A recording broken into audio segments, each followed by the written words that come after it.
Okay.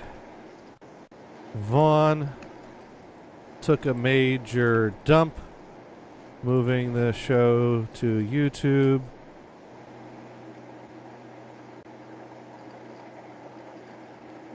Despite the despite moving the show to YouTube, and then there's the link with Venison 88A. Don't forget, Mars will be drinking hashtag Folgers live. Oh, darn, that's too many characters. I'll just put hashtag Folgers. If Trump can lie every other tweet, I can lie every other tweet. Yeah, so there you go. There's the YouTube link, and it's posted, and we're live, and now we might actually be able to play a fucking song without it buffering like crazy. And Emily sees me. Hi! You see me! We're back to normal tiny skips. I can live with that. Isn't Australia wonderful? Didn't we find that it works better when you had the laptop at the table where we played Monopoly because it was closer to the router? I don't know. Anyways, yeah. So, that was Venison's request, which Emily called me out on being predictable. But we all know what Venison's favorite 90s song is, so yeah, fair enough. It's predictable. We could be predictable at times here. Oh, she's plugged in on the desktop computer, no Wi-Fi. But the Hangout Wait a minute, what do you mean predictable? Well, what's wrong with the Humpty Dance? Nothing wrong with the Humpty Dance. It's just that if you ask Venison to play a 90s song, and you need to play a bet on what it was going to be, you bet on the Humpty Dance. Because it's my favorite song. Exactly. Yeah. That means you're predictable. Yeah. Something like that. Something like that. And only because I can't remember it. I can't remember the names of all the other songs. That might be good. Ah, well. Anyways, we're not going to turn tonight's show into a 90s fest. We're gonna work our way backwards, though. You can't just go right from the 90s to the 60s. But you can go from the 90s to the 80s. And that's what I would have done. 80s were okay. And that's what I would have done if every 45 of my 80s pile was actually from the 80s. But I looked this up, and oops, I made a mistake. Somehow, I put a 70s 45 in my 80s pile. But when you think Gary Numan, you think 80s. But this one's an earlier Gary Numan 45, so it's actually from 79. It's cold outside, and the paint's spilling off of my walls. There's a man outside in a long coat grey hat, smoking a cigarette.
About little deals and issues, things that I just don't understand.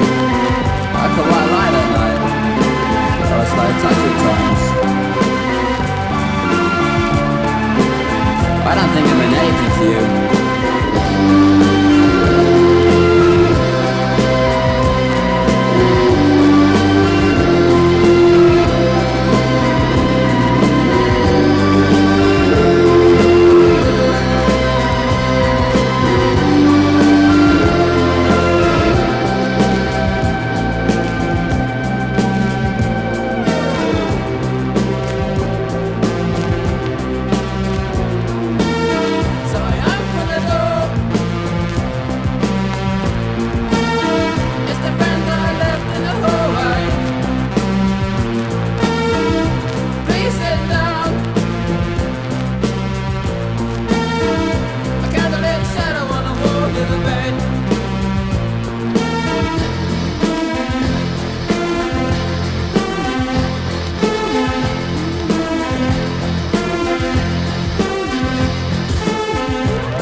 There you go, Gary Numan and the Two Boy Army.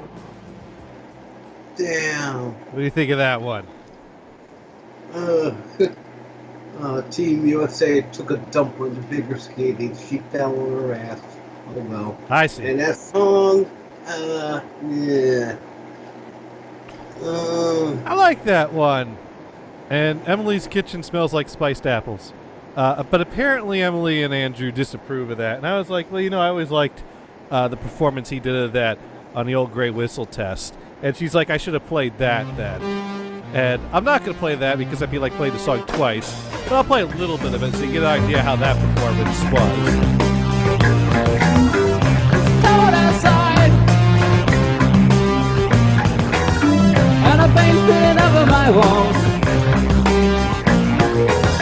There's a man outside. Well, that was where I first heard that song. Because we were watching, when I was getting Netflix through the mail, there was like a best of the old Gray Whistle test collection. It was like 3 DVDs. And so I was getting one of those at a time. And this band, the Two Boy Army, comes up. And I'm like, that looks and sounds like Gary Numan. Pretty sure that's Gary Numan. What the heck's a Two Boy Army?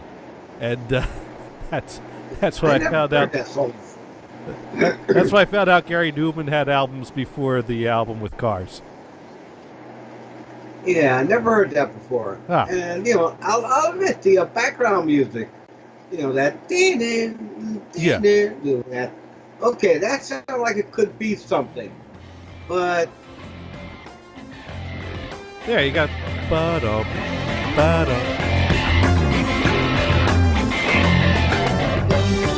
Apparently, Andrew says this is vaguely better. All right, I should have played that performance then. Oh well. yeah, and the low keyboards or whatever, that sounded like it could be something. But the moment he sang, it blew it. Andrew says, for the love of everything good and green on this earth, don't let him play Cars. Oh, that's a classic, though. In a way, I kind of agree. I also have some friends, in the 90s that loved, actually in the 80s, that loved the Cars, loved them, and played them also all the time. And I got tired of them. Oh, but Cars is a classic song. When you get down to it, they're all classic songs. They're just not good ones. Oh, that's harsh.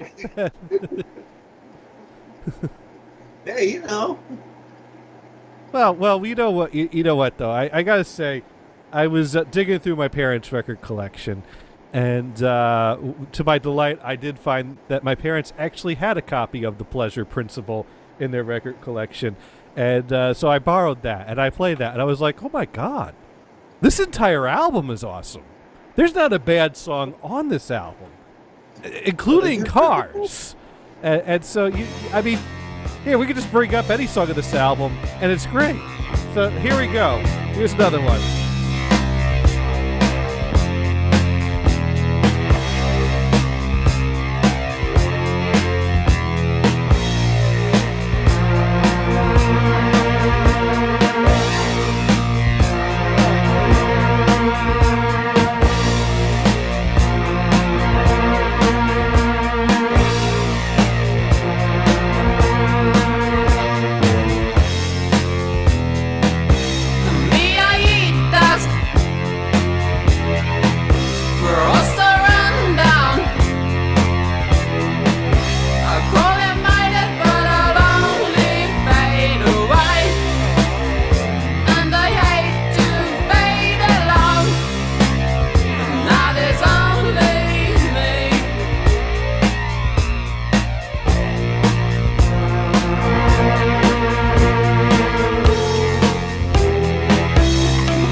There we go.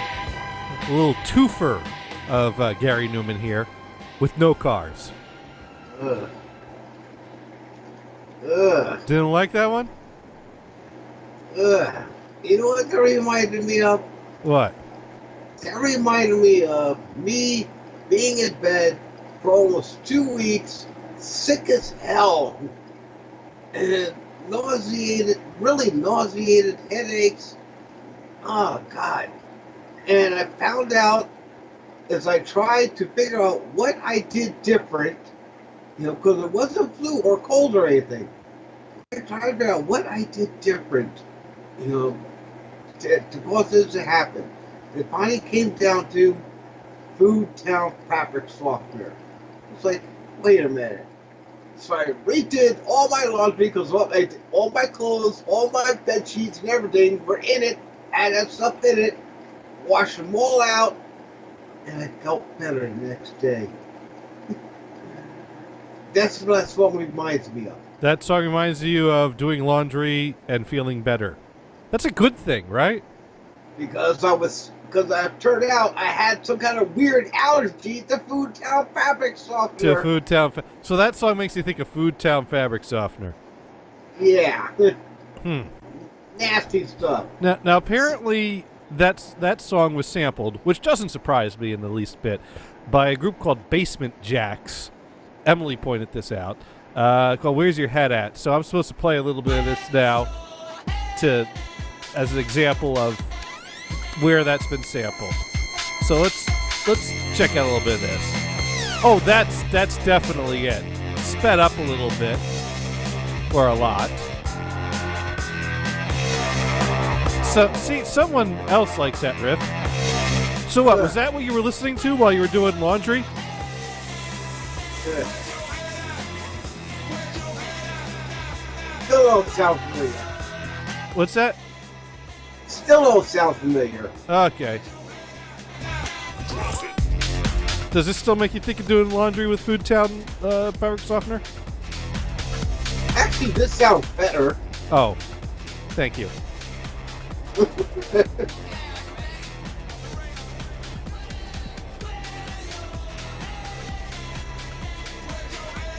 I think this song was used in a Pringles advertisement, and I remember thinking oh my God, that's Gary Numan. So there we go. Okay. All right, you know what? I'm gonna dip into the interesting pile of 45s because we gotta break into the pile of the interesting stuff, and this one is. Let's see what you consider interesting. Andrew says, "Thanks, Venison." What, You're welcome. For the fabric softener memory? Oh, no, that one's better, I guess. All right, well, no, we're going to... This one's from the late 60s, and I bought this because it's... Well, I actually bought the album this was from, and then I found the 45, which was cool, to have the 45 and the album. And I bought the album because it was a group named Colors. It was spelled with a U. So right off the bat, we know, here's a band that don't know how to spell. So that's a good sign. British. They're British. They do that. British. They're either British or bad spellers. Either way, you can't go wrong. And it was on the Dot label. And Dot is an interesting label. Like the Plastic Cow Goes Moog was on the Dot label. And my dad had a 45 with the Banana Boat song that was on the Dot label. So I figure I had about a 50-50 chance of this being interesting based on that alone. And it turns out that it actually has not that bad of a song on here. And finding the 45 helped me figure out which song was the plug song off of this album. So here we go. Here's Love Heals by Colors. And I like it. So check it out. Nice 60s rock song. I'm Papa Choose your healer for the day. Do you love one another? We all love one another. The topic I would like to speak upon today is love for your brother. We all love one another. We do.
Colors. I'm thinking. Let's unmute Venison. That helps. I'm thinking that's psychedelic Beatles with not as good songwriting.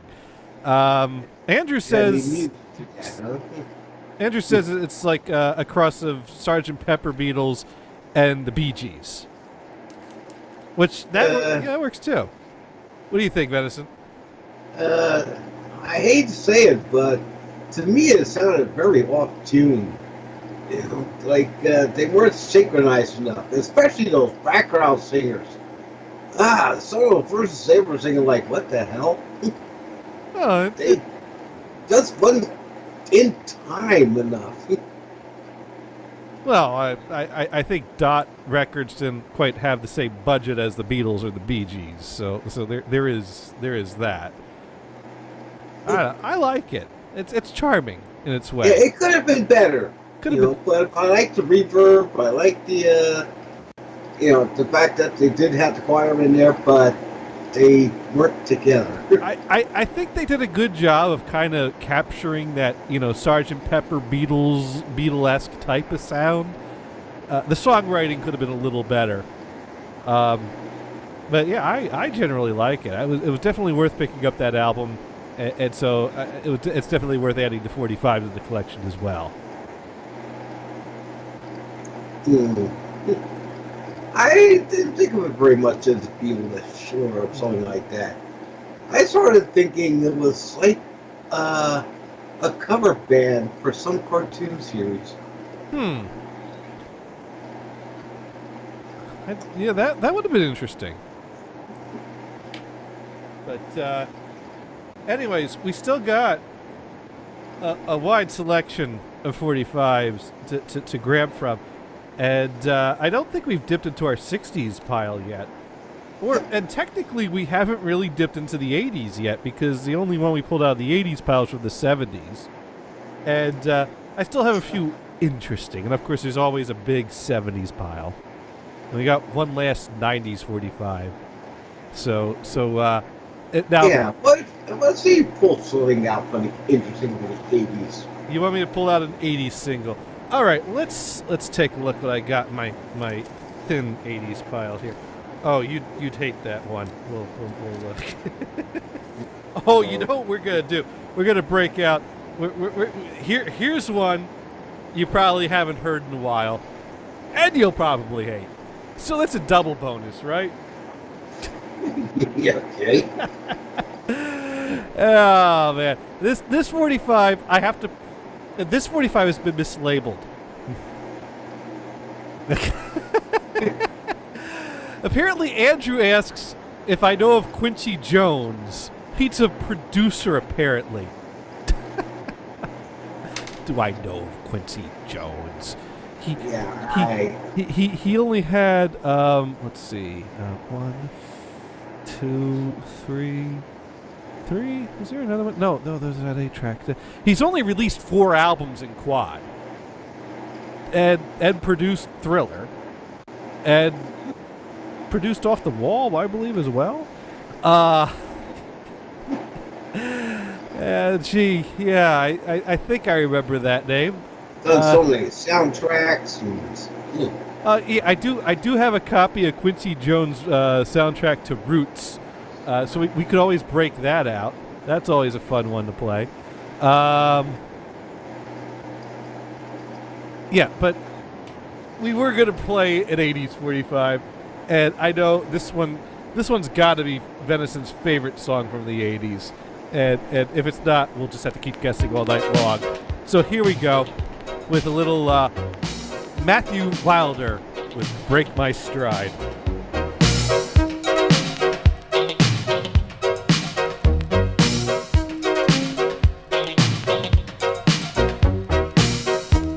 Last night I had the strangest dream. I sailed away to China in a little rowboat to find you, and you said you had to get your laundry clean. Didn't want no one to hold you. What does that mean? And you said, ain't nothing gonna break my stride. Don't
never meet another girl like you. I will tell her, never want another girl like you.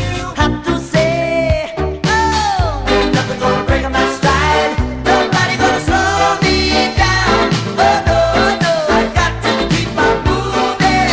Ain't nothing gonna break my stride. I'm running and I won't touch ground. Oh no, I got to keep on moving.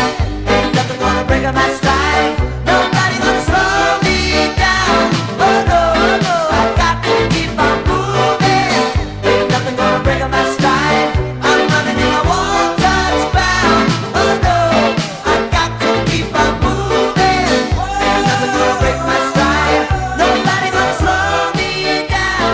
Oh no, I got to keep on moving. There we go. Gotta keep on moving there. Ain't nobody gonna break my stride.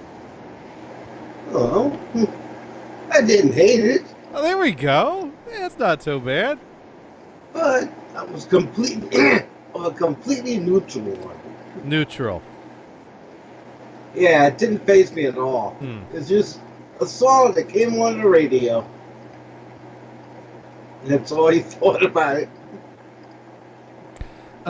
So apparently, Quincy Jones has said of the Beatles, they were the worst musicians in the world.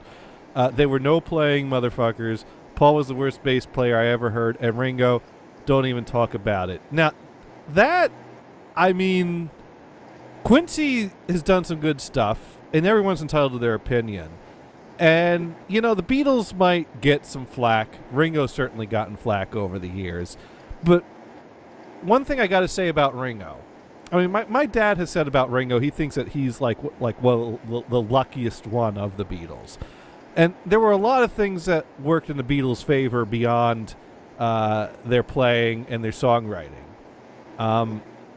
But John and Paul were definitely talented songwriters, and George was a talented songwriter living in their shadows. And Ringo had Octopus's Garden, which is always a fun one. But the You know, I've always wondered this. Why is Quincy Jones so rough on the Beatles when even I liked them? I don't know. You know, I don't know the context of the quote or whatever. And, you know, heck, people talk shit when they're drinking. Maybe someone got Quincy drunk one night. He's like, oh, man, the Beatles, let me tell you about those guys. They couldn't play. And you know what, though? They did stop playing live because they hated touring. And plus, they couldn't hear themselves over people screaming. But, you know, they got their start doing some serious live playing gigs every day. They knew how to play their instruments. And you know what? Go ahead and listen to some of Paul's bass lines. He makes it sound easy. And I mean, heck, listen to the bass line in Taxman. In fact, that's a great exercise. I think we will do that. You want to talk shit about Paul's bass playing? You know, yeah, I'll take you up to task on that. And what I will say about Ringo, say what you will about Ringo and his simplicity and his style. The thing I have to say about Ringo is that he does have a playing style that very much is his own, that you recognize it's him playing. And that's not necessarily an easy thing to do, to have your own unique style that is easily identifiable. And I don't mean it's identifiable as in, oh, that's so bad, it's got to be Ringo. No, Ringo could play. We all know Ringo could play some mad drums.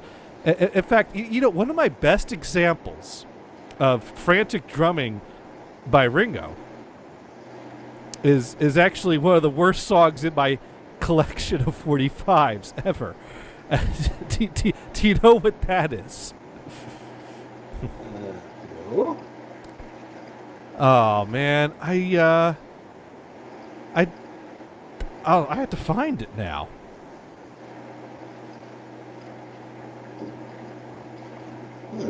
I have to search my hard drive for it now. Would you consider it one of the worst Beatles songs? No. There's a song that Ringo plays on that's not a Beatles song. That's one of the worst songs in recorded music history. And whilst I look for that, let's take people onto task that talk shit about Paul's bass playing. And so we're going to break out the Beatles folder here. And let's see. Where am I going with this? Oh, yes, the mono collection. The Beatles in mono. There we go. Revolver. And go ahead and check out Paul's bass playing on here, because I think he does a great job with it on here. 1, 2. So go ahead, Quincy. Talk shit on this. Let me tell you how it will be. There's one for you, 19 for me. 'Cause I'm the tax man. Yeah, I'm the tax man. Should 5% appear too small? Be thankful I don't take it all. 'Cause I'm the tax man. Yeah, I'm the tax man. If you drive a car, I'll tax the street. If you try to sit, I'll tax your seat. If you get too cold, I'll tax the heat. If you take a walk, I'll tax your feet. Tax man.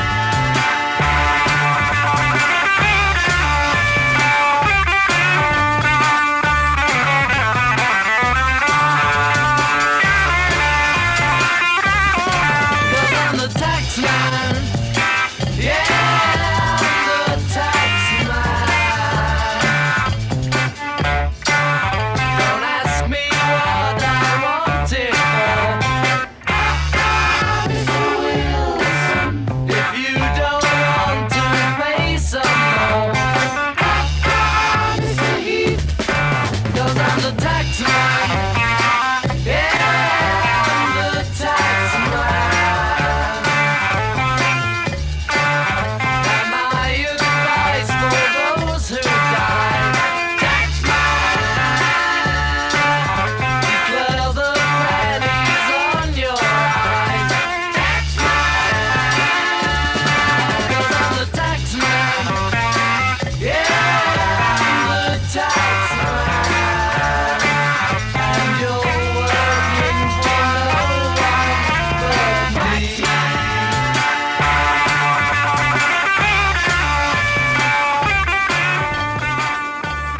All right, so it's mostly the same riff, boom, boom, boom, boom, but then he goes to that Yeah. like boom, boom, boom, boom, boom, in that like middle part.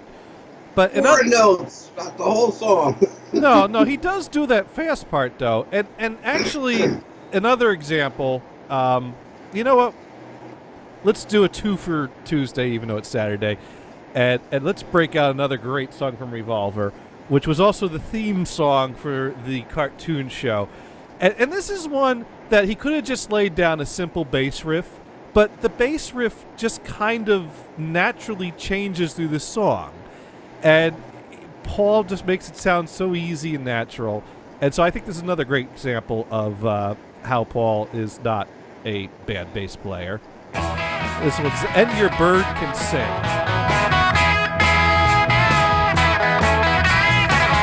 That you've got everything you want, and your bird can sing, but you don't get me. You don't get me. You say you've seen 7 wonders, and your bird is green, but you can't see me. You can't see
There we go. And Your Bird Can Sing.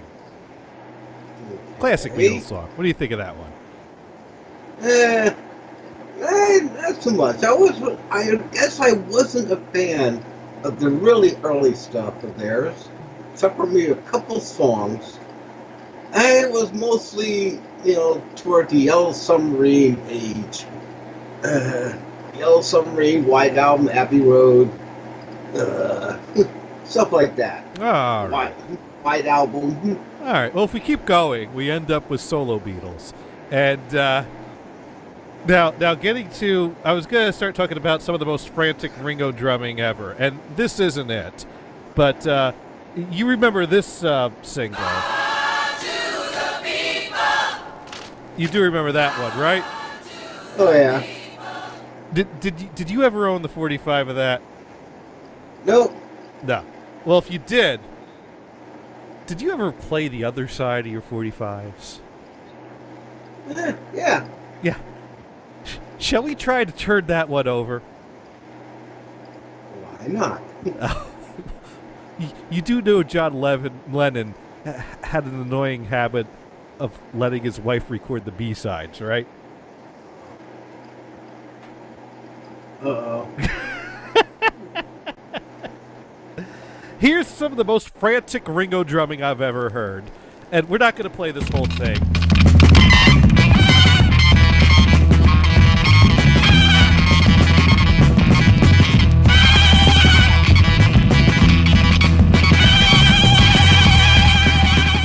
And I think that says it all.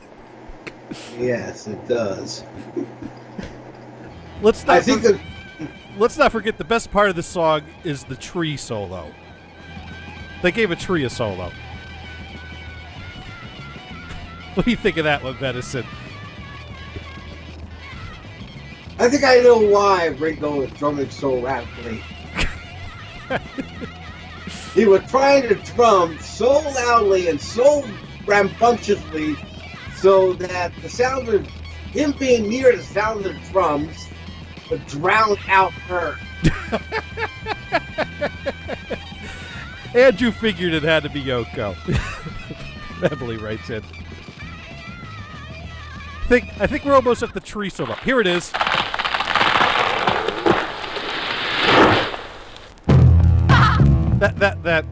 That's the best part of the song. It missed. She's still going. No, this is the sound she makes after she falls out of the tree. Okay, that's enough of that. I made the mistake of sending a copy of that to Liam.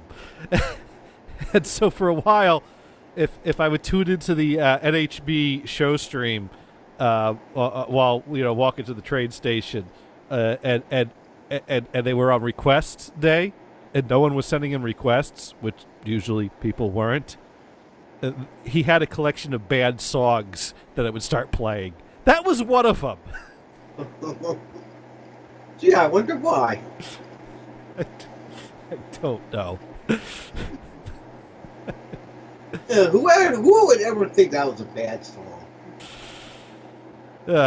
Emily writes, and I think Yoko Ono albums are just recordings of her having sex put to music. Well, no, she had this, primal scream. Actually, the thing is that John Lennon recorded an album called Plastic Ono Band, which had, the song Mother on it. And at the same time, Yoko Ono was recording an album also called Plastic Ono Band, which had very, very similar covers. I wonder how many people bought her album by mistake. And, which is about the worst mistake you could make. But, it was the same musicians, same band.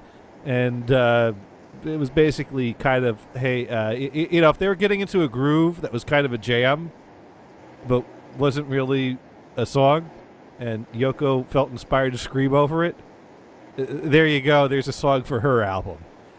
And Emily, you think that sounds like her having sex?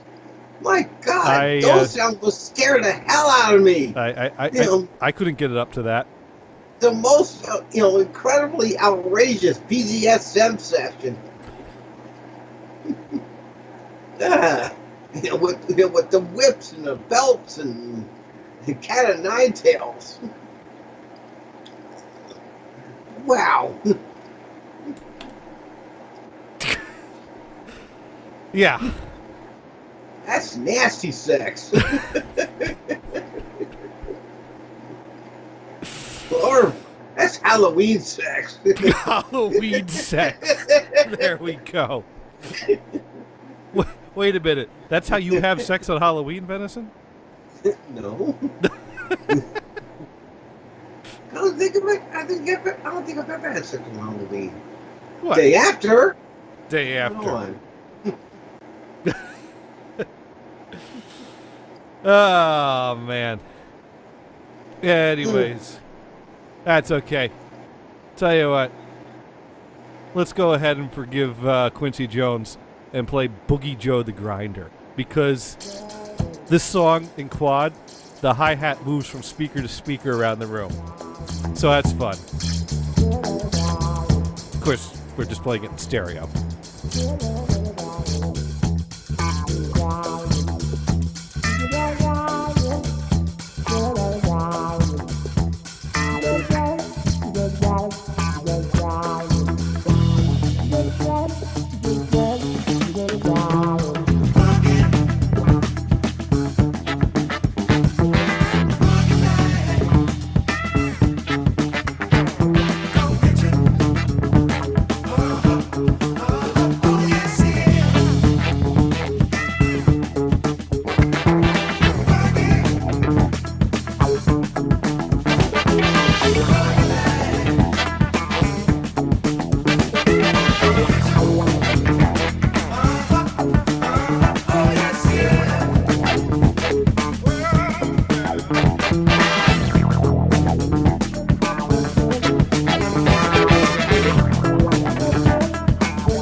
Boogie Joe the Grinder.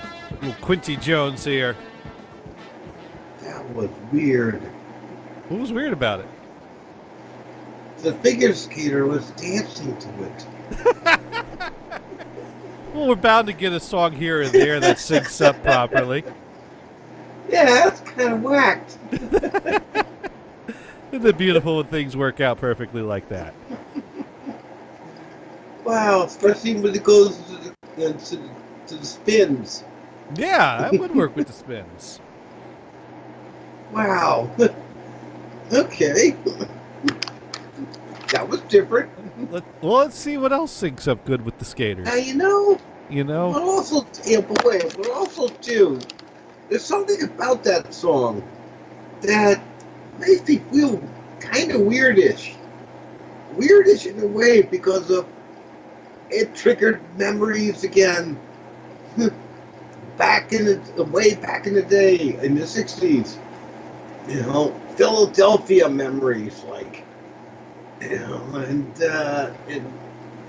the upper side, upper west side of New York City, and the song, it made me think of the song Watermelon Man. Watermelon Man. Yeah. Watermelon Man. You know. I don't think I know that one. Of course not. You know, you're not. You know, you're not ethnic. Hey, I know plenty of various types of music. How about "And It's Dead"?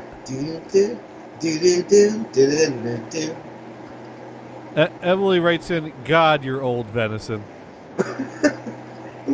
Hey. It's true, yes, though. I am. Yeah. Yes, I am. But I had more fun than you.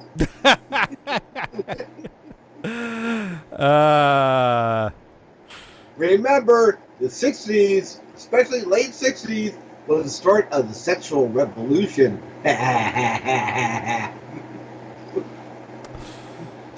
This could be a fun comparison, but another time, perhaps. Yeah. Moving right along. Yeah, let's change the subject. Your wildest story involves a tarp and Crisco, right? No. Okay. Not the wild. That's not the wildest. Okay, all right. What does your wildest story involve? I can't tell you. A tarp and 2 containers of Crisco.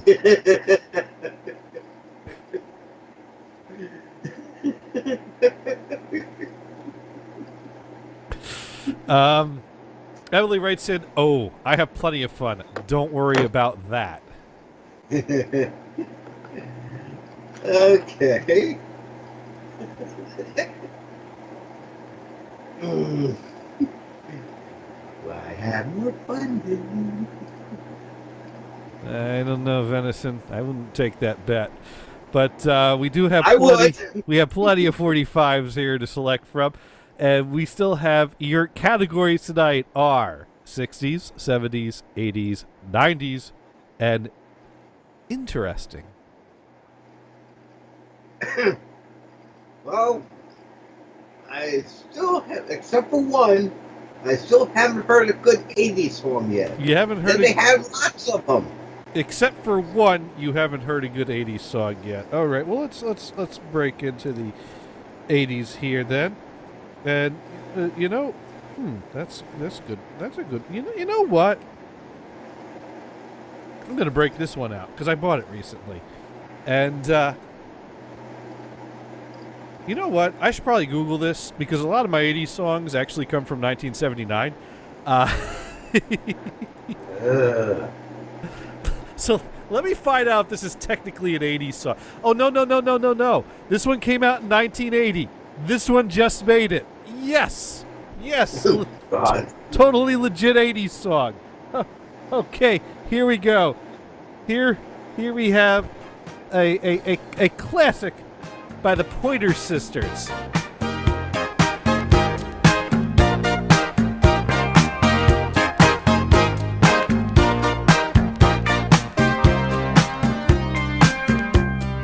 When I first saw him standing there, I longed to speak but did not dare.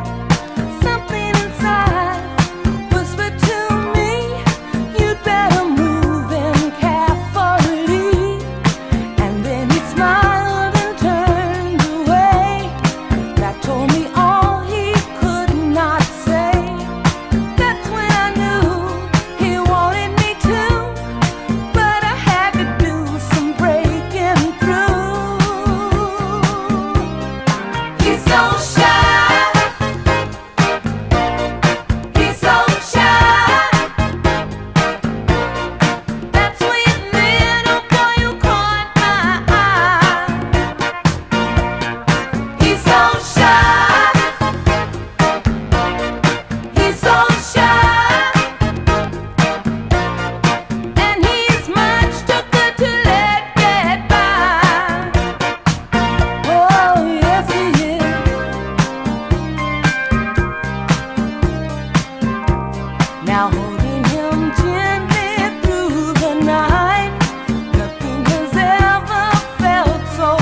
Oh yeah, he's so shy. Pointer Sisters. I That's like another. I like that one because it kind of reminds me of What a Fool Believes, but without the annoying vocals of Michael McDonald. So it's got two things going for it. Let me just another song. Now I'm wondering why you don't have any Chicago. Chicago? You want to hear Chicago? You know, for some reason, I don't know why. I like the song Stay the Night. Oh, that's like 90s Chicago. You sure? I think so. It's in one of their teens albums because their albums all have numbers for names. I remember watching it on MTV. Stay the Night. That was, all right, 84. 90s, 84, same difference. Okay. yeah, 90s, 84. But no. I mean, Chicago was far better in the 70s than they were in the 80s. Well, like I said, I especially like the video. All right, but I don't have the video, and I don't have that song, and Typical. but I do have Chicago. All the good stuff, from the 80s, you don't have. Oh. All right. Do you want me to play something by Chicago, or do you want me to play good stuff that you definitely will approve of from the 80s? All right, yeah. Good stuff you'll definitely approve of from the 80s? Yeah. All right. I got here an EP, actually, and I'll play a side of it, which means that you'll get two songs for the price of one. And this EP has got like a drawing of like a dinosaur on the front of it. And it's called Ralph 1981 Buy or Die. Any idea what we might be hearing on this here, Venison? Who's the buy again? Well, it's on Ralph Records, and it's from 1981. So here we go. We'll go ahead and play the two songs on the side one of this, and I think you'll approve. I think you're gonna like this.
disappear.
Two great back-to-back songs. A Spit in the Ocean by Fred Frith, followed by Why Are We Here by MX80 Sound, off of the 1981 Ralph Records Buy or Die EP. Okay, the MX Chrome. I was actually thinking that it was probably them. But the Frith thing? Well, I guess that's kind of in this territory too. But I'll tell you something. The beginning of that kind of scared me. But in a good way. You know, it's like, so if you come into the house and open the door and you hear that, usually to close the door and run away. No, but those are two good songs, don't you think? Well, the second one, yeah. Oh, you didn't like the Fred Frith one? No, that sounded a little too weird, even for me. Even for you. Well, I mean, the beginning's a little weird, but it's got a nice... Fred Frith. Yeah, that's the second half was better. Bump, bump, ba-do, bump, bump. Yeah, that was okay. Actually, there's an album that's come out recently that's... Well, it's billed to Fred Frith and Hardy Fox, but as we've recently found out as of this past October, it's been officially been announced by Hardy Fox that he was the primary writer of the music for The Residents. And this was him finding and finishing up recordings from many years ago of him collaborating with Fred Frith. So back in the day, it probably would have technically been a Residents Fred Frith collaboration, but it was really Hardy Fox and Fred Frith collaborating and finishing it up, and that's out on CD now. So if you hop on over to hardyfox.com, and I recommend you go over there. He's got an album coming out under his name in February. That's looking pretty interesting. I'm definitely going to be buying a copy of that. But available right now is A Day Hanging Dead Between Heaven and Earth, Frith and Fox. And, there's a play button so we can play a sample off of this. My copy is on its way here as we speak. It's not arrived yet. But here's a sample, the free sample off the website of Frith and Fox.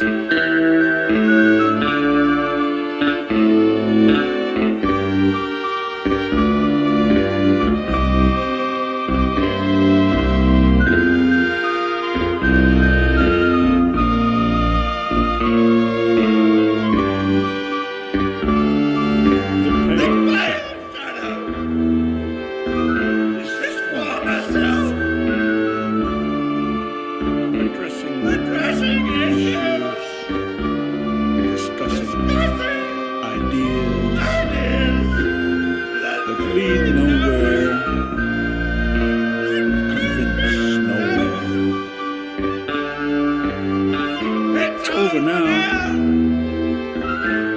Long past. Long past.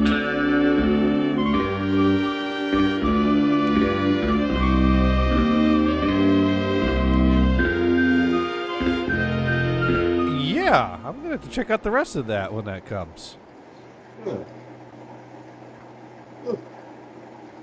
Not quite sure what to make of that yet, but yeah, that shows some promise, I think. Yeah. Yeah. That would make it, one of my random nightmare shows. There you go. I think Hardy would approve. Now Emily really wants me to play some 90s Chicago, which I'm like, oh my god, I hate 90s. Now, all right, let's see. Now, if I play Chicago, I really want to play. Emily's going to say, oh, you always find the worst songs of good bands. Because I actually like... You do! Chicago's first album was actually called Chicago Transit Authority, because while they were making the album, they performed under the name Chicago Transit Authority. And then their second album was just called Chicago, but is commonly referred to as Chicago 2. And those were both double albums. And, not many bands start with a double album. You usually work up to a double album. But there are some bands that started with a double album. Chicago is one of them.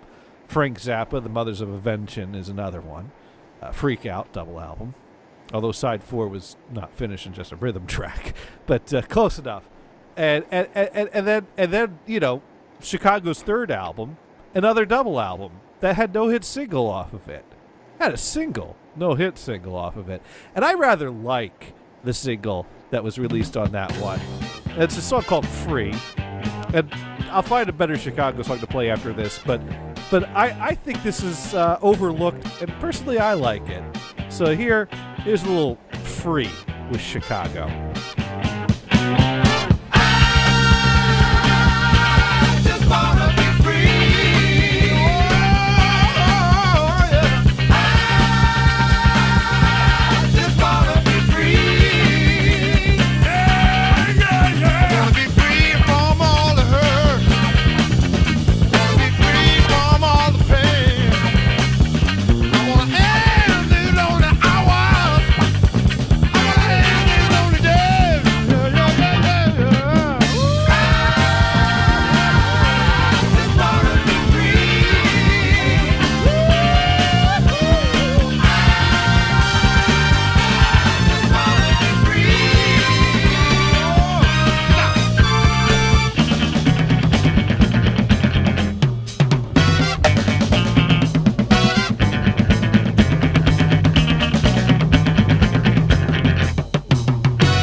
Free with Chicago.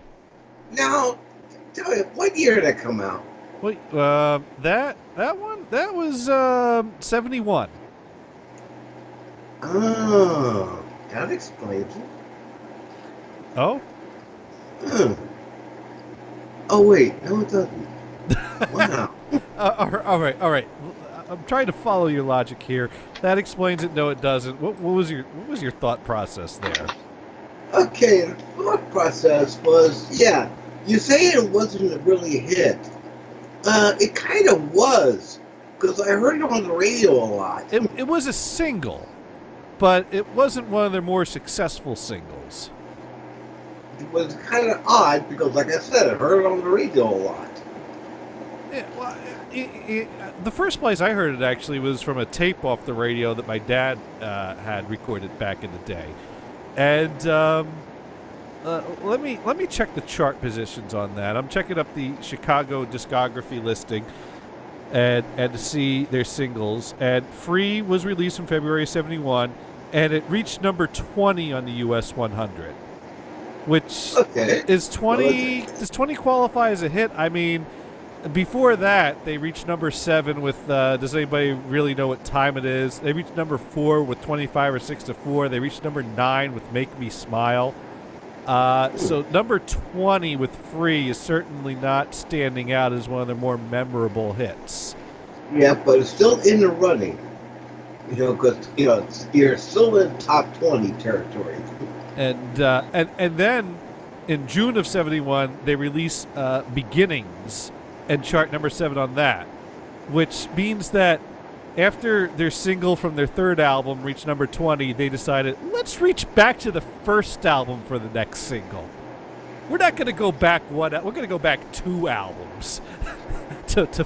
And then they also released. "Color My World" was on the B side of that, so that was actually a double hit right there. So yeah, it's not one of their higher charting hits, but okay, maybe technically. It's not one that I ever heard on the radio, on oldies radio in my time. But back in the day, I'm sure it got plenty of airplay because Chicago was big. Uh-huh. But yeah, Chicago 3 is probably one of their overlooked albums because that was the only single. Well, there was another single, "Lowdown," that reached 35. It certainly didn't have any top 10 charting singles. Whereas Chicago Transit Authority and Chicago 2 and Chicago 5, Chicago 5 had "Saturday in the Park," which reached number 3, another big hit for them. Chicago 6, "Feeling Stronger Every Day," hit number 10, "Just You and Me," number 4. I mean, yeah, 3 kind of is the one that didn't have a top 10 charting single.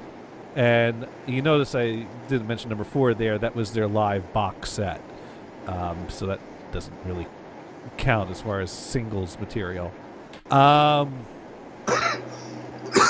But Emily wants me to play another Chicago song.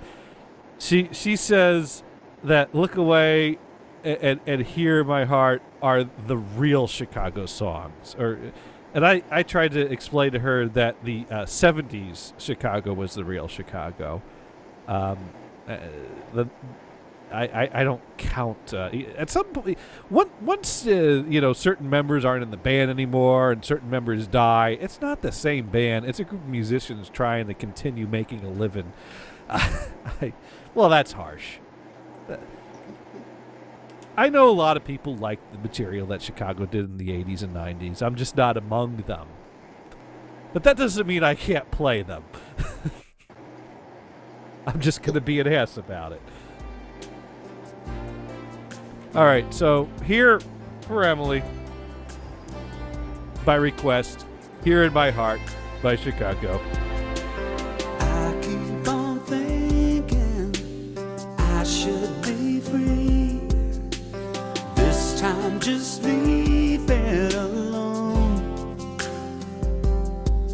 With 17 reasons not to believe. Nothing goes, everybody knows, like you always wanted to be. But here in my heart, there's a dream that's unbroken, and it gets in my way, but it won't be denied. Here in my heart, the door is still open, waiting for you. Walk into my life.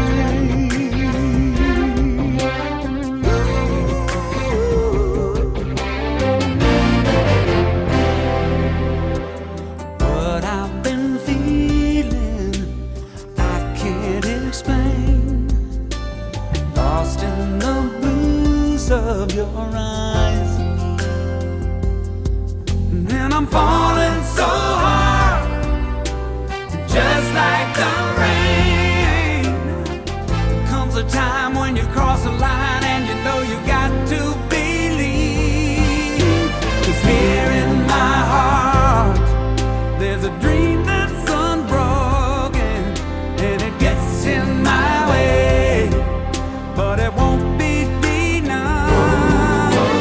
Here in my heart, the door is still open, waiting for you to walk into my life. I know I may never sleep again till I see you. Oh baby, I know life is too short and I can't pretend it's not about you.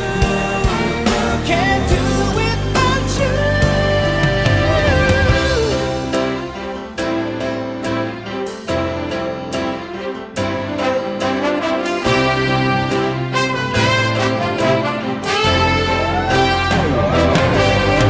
But here in my heart, there's a dream that's unbroken, and it gets in my way, but it won't be denied. Here in my heart, the door is still open, waiting for you to walk into my life. There's a dream that's unbroken, it gets in my way, but it won't be denied. Here in my heart, the door is still open, waiting for you to walk into my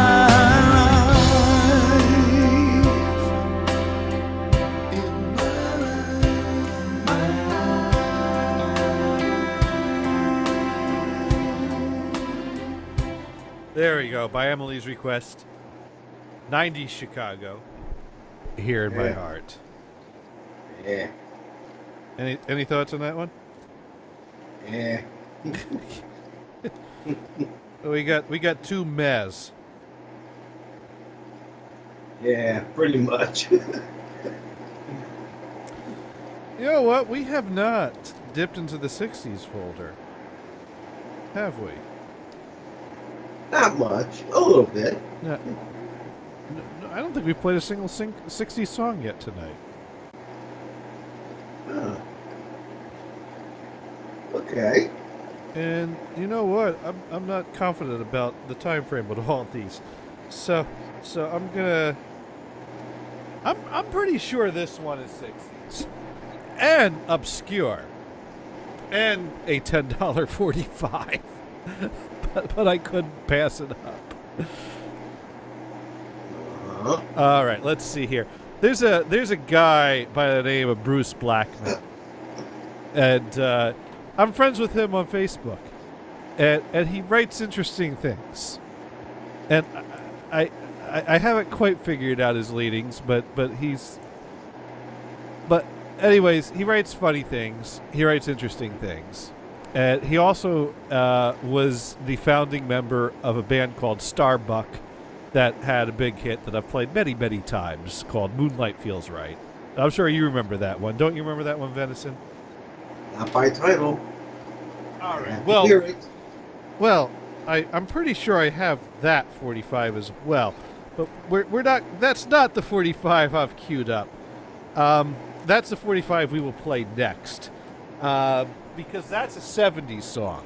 But in the 60s, Bruce Blackman was in another band, and I believe they're from Mississippi. And as Bruce Blackman has pointed out, the proper way to pronounce that state is Mississippi. I don't know what you're saying when you say Mississippi, but it's Mississippi, which is where he's from. So he would know how to say it. And so in the late 60s, they had a minor hit And let me see how that qualifies as a minor hit. It reached number 69 on the Billboard charts. Yeah, 69. Which is far better than reaching 68. Who wants to reach 68 when he can reach 69? So here we go. Coming in at 69 on the Billboard charts in 1968. Oh, almost. If they just waited a few months, they could have been number 69 in 1969. That would have been perfect. Emily says, we all remember Moonlight Feels Right. You don't need to play. No, Venison does not remember Moonlight Feels Right. So I do need to play it. But before Moonlight Feels Right was Attorney's Children and a small charting single called Mrs. Bluebird. That's a great sunshine pop single from back in 1968 with tweeting bird sounds.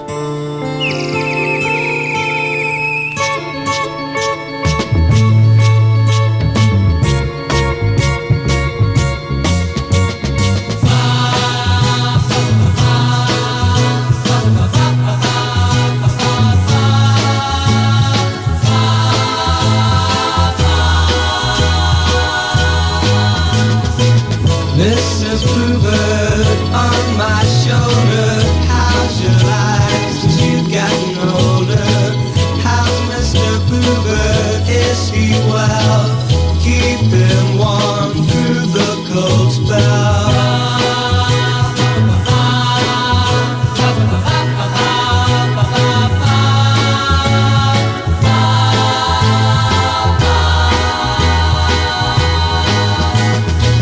Mr. Bluebird, I have told her that you're old and nonetheless bolder. You've had your lives oh so well. Thoughts of death, keep my son well.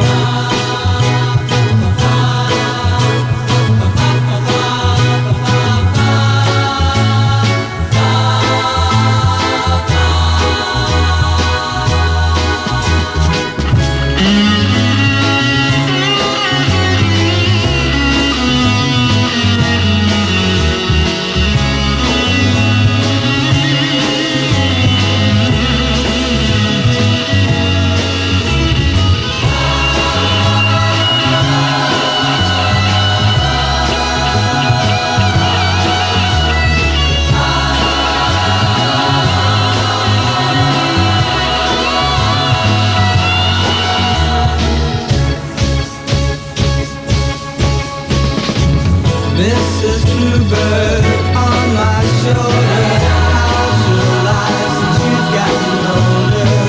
How's Mr. Bluebird, is he well? Keeping warm through the cold spell.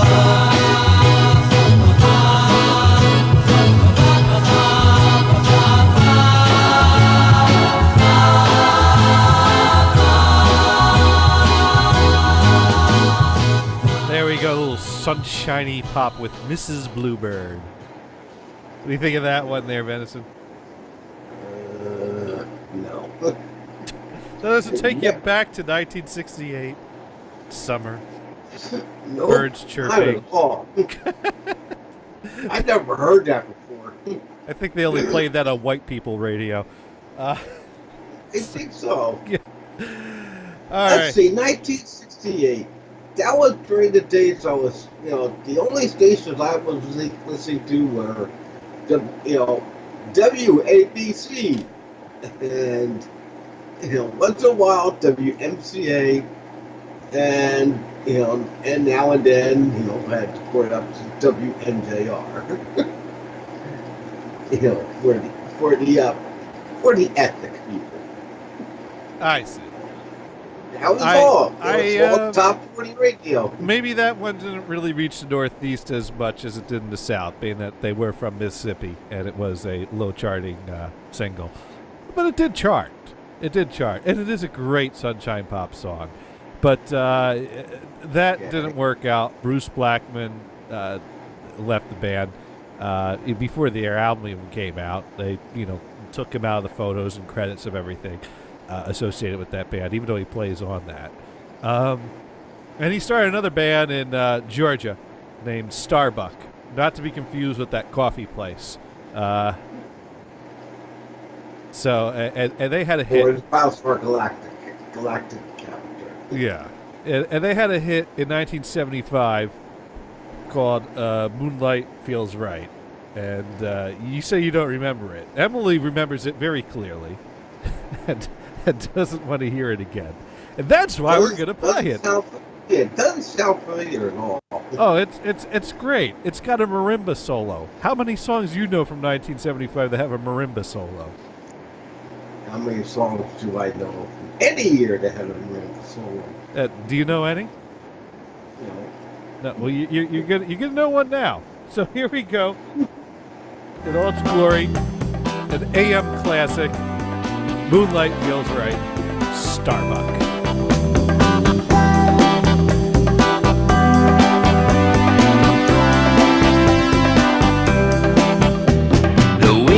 Some luck in my direction.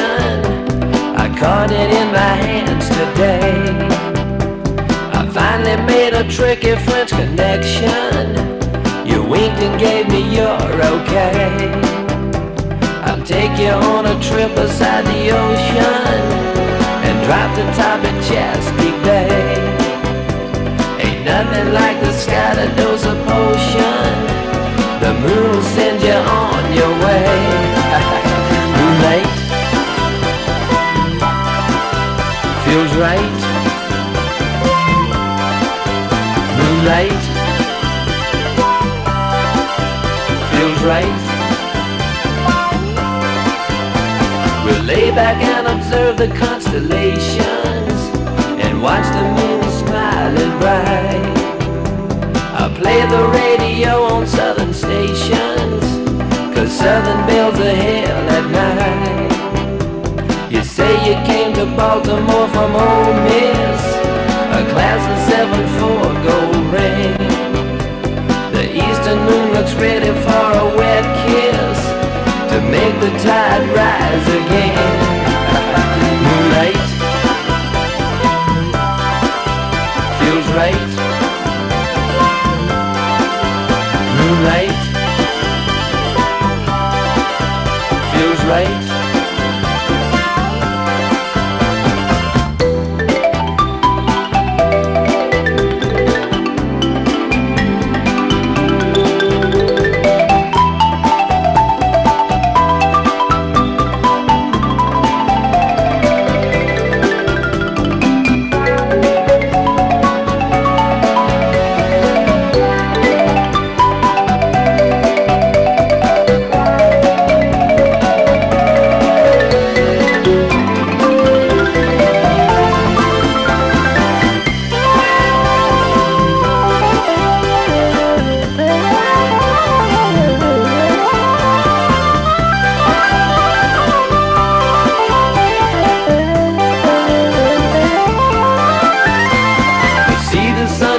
On Sunday morning and watch it fade the moon away.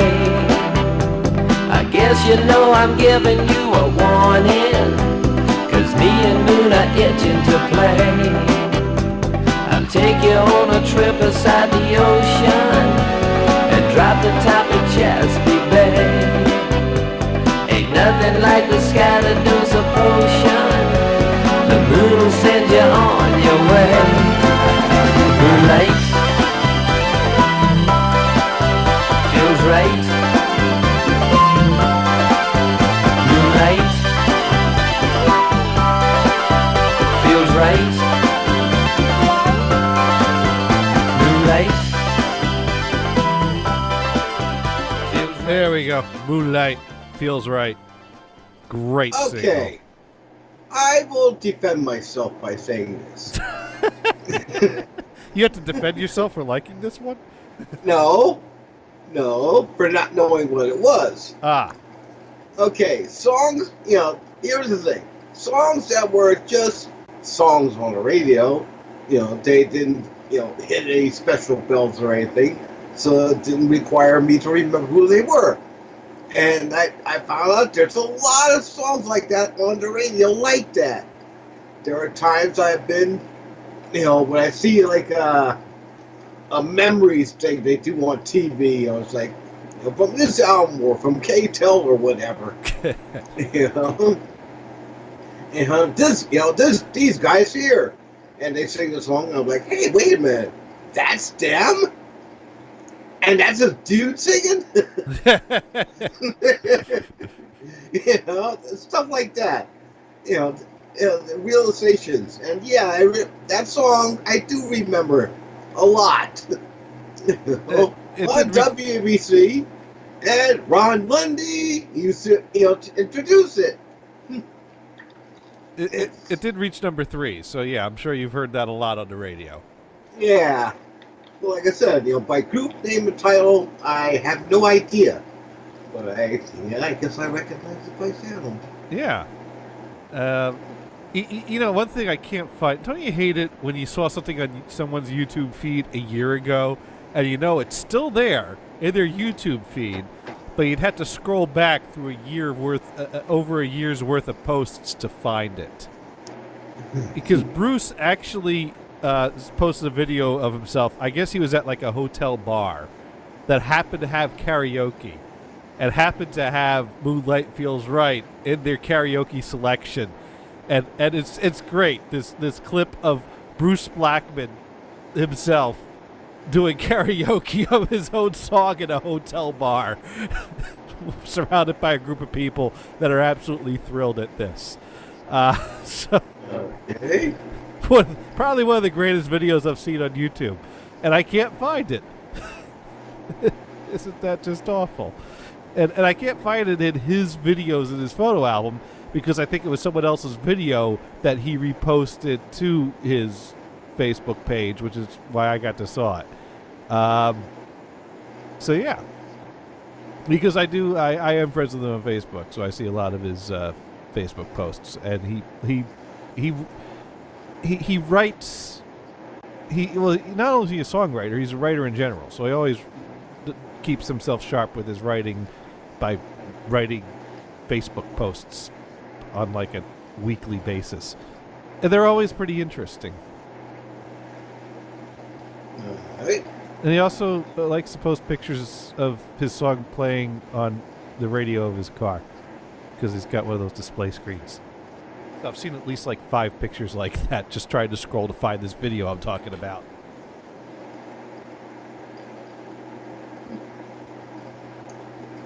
So on that note, Right. we covered 60s, we covered 70s again. You know what we should cover? We should cover recent CD purchases. Because I recently bought a CD, and it's a CD by a group called the Delta Nudes. Ever heard of the Delta Nudes? No, sounds like I should have. Yeah. Well, they were a group of guys hanging out in San Fran in the early 70s, and kind of experimenting and recording various tapes.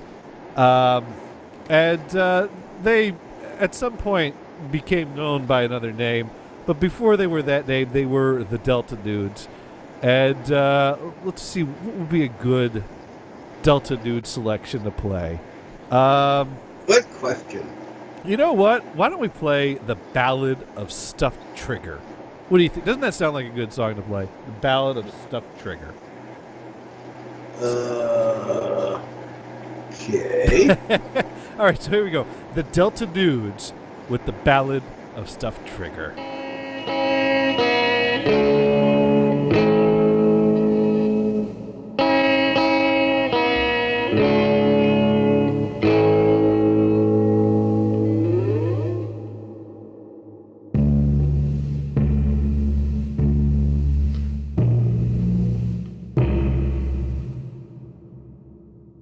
Once I had a little girl, sweetest girl of my world. I love her and she loved me. She sailed away across the big blue sea. Never figure that Roy stuffed trigger, it won't fail that still stop there. Never knew why she sailed away. Just came home and for a brighter day. Finally moved away to another land. Joined myself up in a rock and roll band. If I figure that Roy stuff trigger, it won't fail and Dixon stuff there.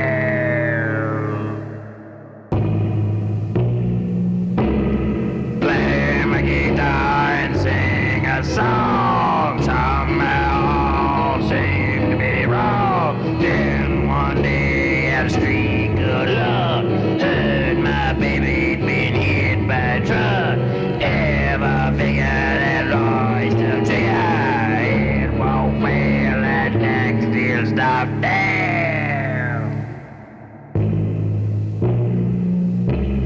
Get that trigger!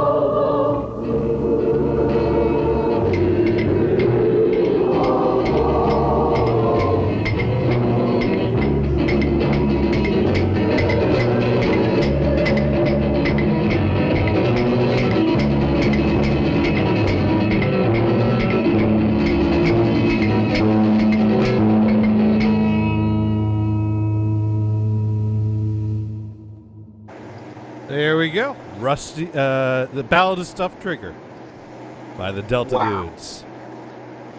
Wow. What do you think of that one? I hear a heavy Residence influence, for one thing. And when they put that church choir in there for that preview, that got creepy.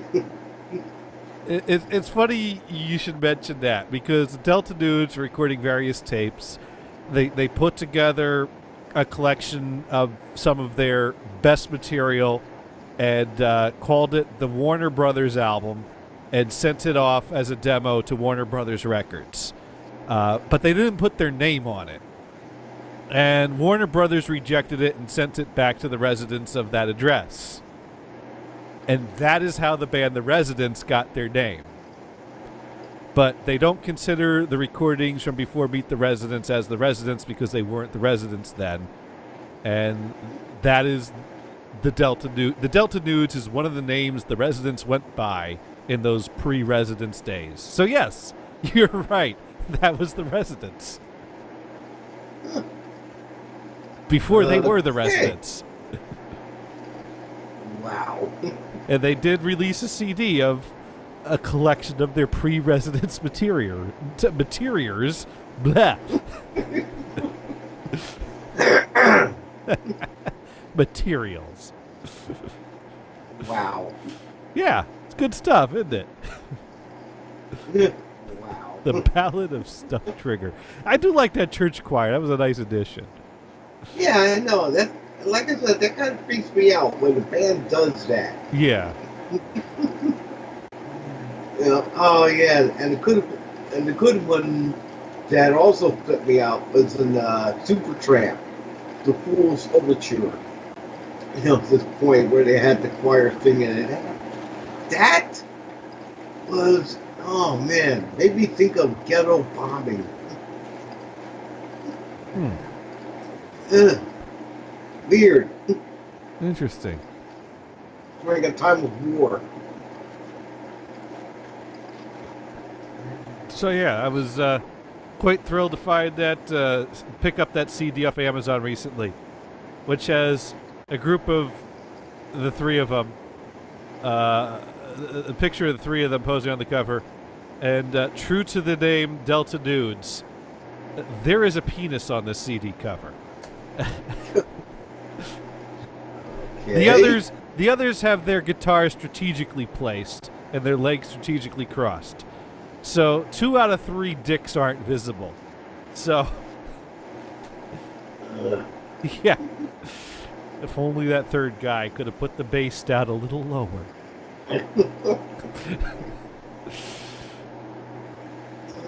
Yeah. Yeah. So thank you, residents, for sending me your nudes. Yeah, they sound with dick pic.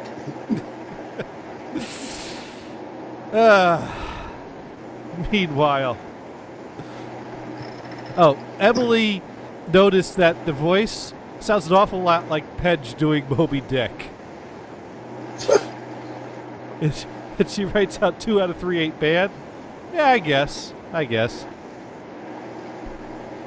Edge doing Moby Dick? Yeah, you know what Pedge does that, like, you know, that's what the captain or what Pedge does. I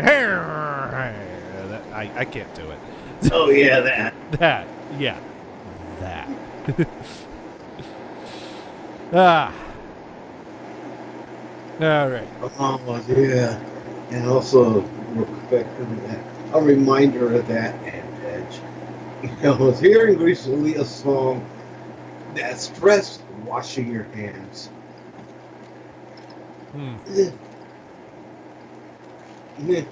I guess you missed that part. I'm sorry. What's that about washing his hands? Yeah. Well, I guess you missed that part. That was a little thing now and then. Well, I know that he's not big on washing his hands. He's big on just things being neat. Oh, actually, he was big on that. Well, we had a discussion about that. The time he shit his pants. Do you remember the time Pedge shit his pants? You must have been there, right? Yeah, I think I was there for that. I think you were. Yeah, you must have been there for that. That was classic Pedge in true Pedge style, shitting his pants. Poop my pants. And of course he had to announce it to the room, and then he was like, "Oh my God, you're all making fun of me," and it's like, no, this is like the greatest thing ever.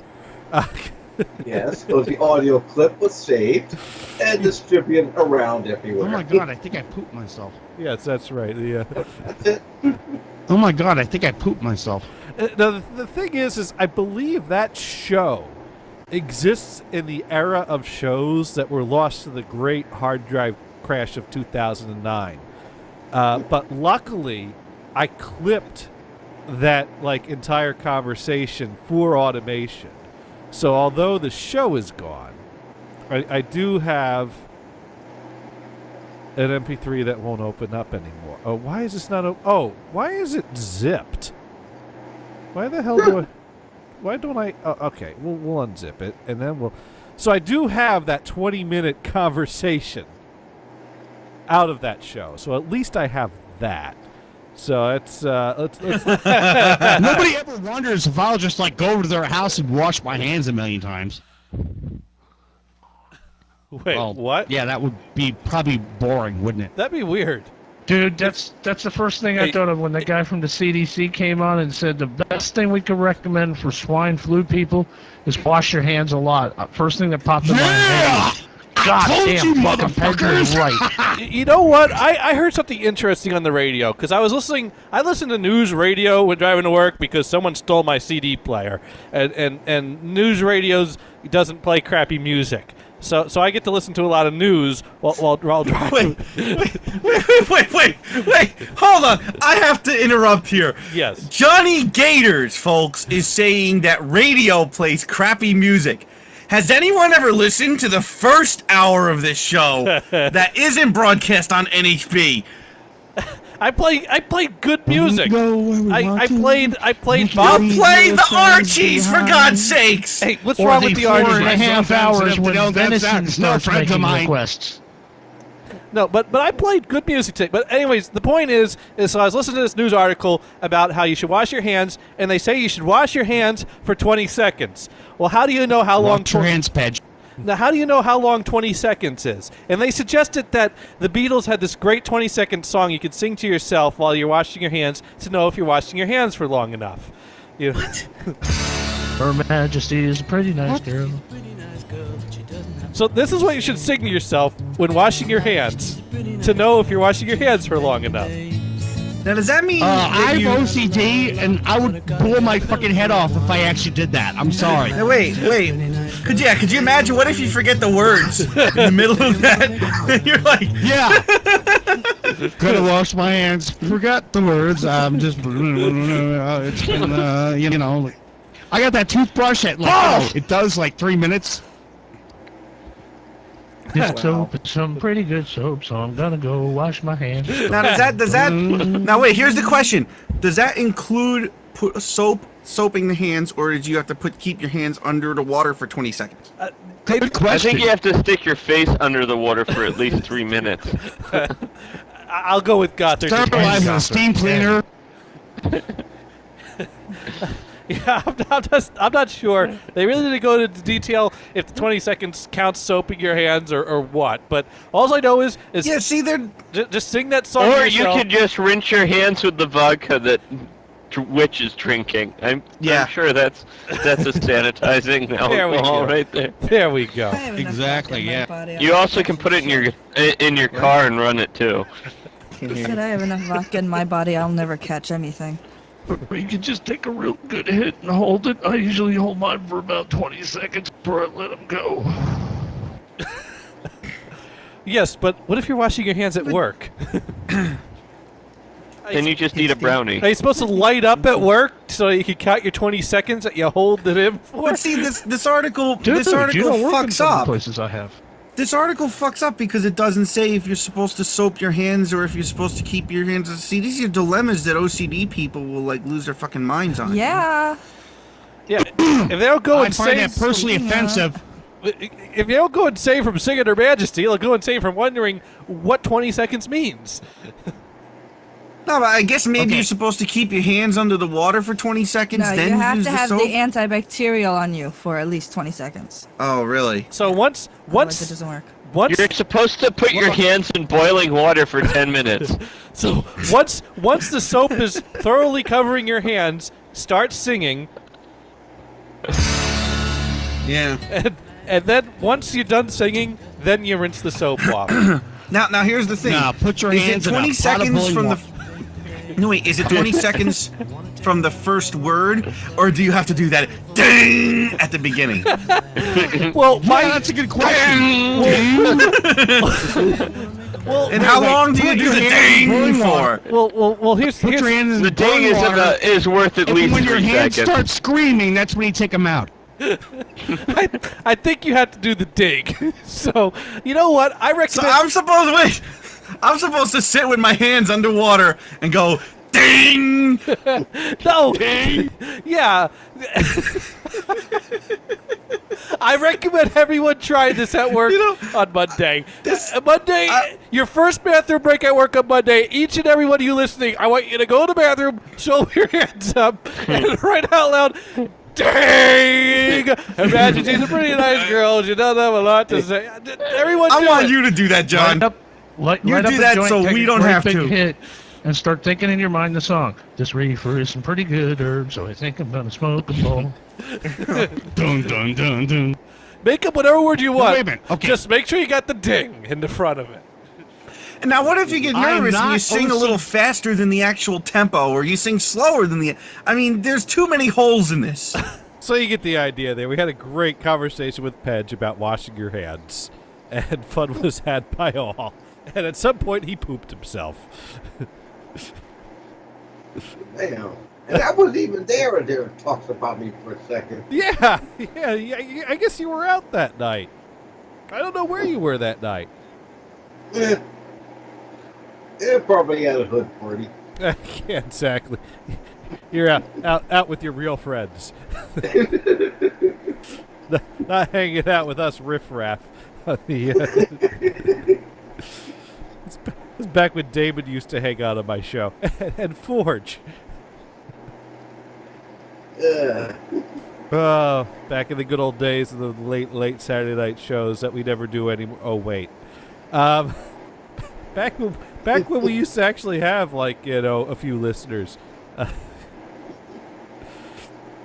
We still only have Emily and Andrew listening tonight, but that's not bad. That's not bad. So your own personal show. Hey, me and Venison hanging out, Emily and Andrew hanging out with us. It's all good. We're having fun. This is fun. And if you're saving this in an archive somewhere, all of y'all are missing out. Yeah. Well, you could have called in live. Well, now that it's on YouTube, people could play it later unless YouTube flags it and blocks it in all these countries, which they probably will, because there's probably at least one of the songs I play tonight that the songwriter's like, no, nuh-uh, I don't want no royalties. Don't you dare post that fucking thing on YouTube. And that'll just ruin it for everyone. Typical. Emily writes in, seriously, I'm putting up with your awful music all on my own.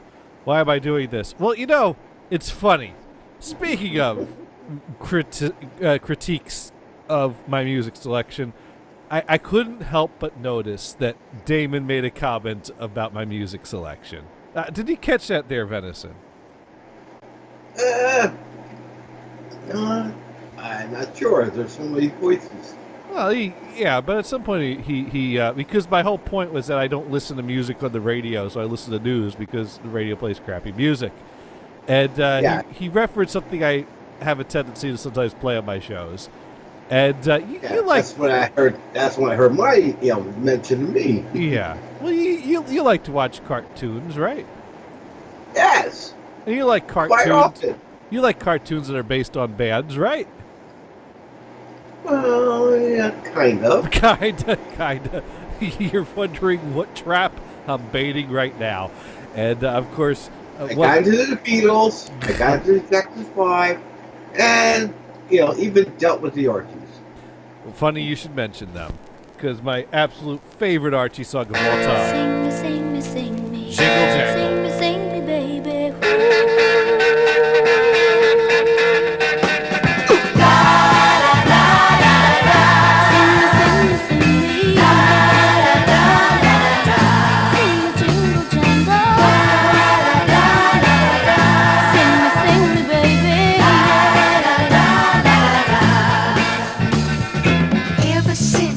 I couldn't want you better.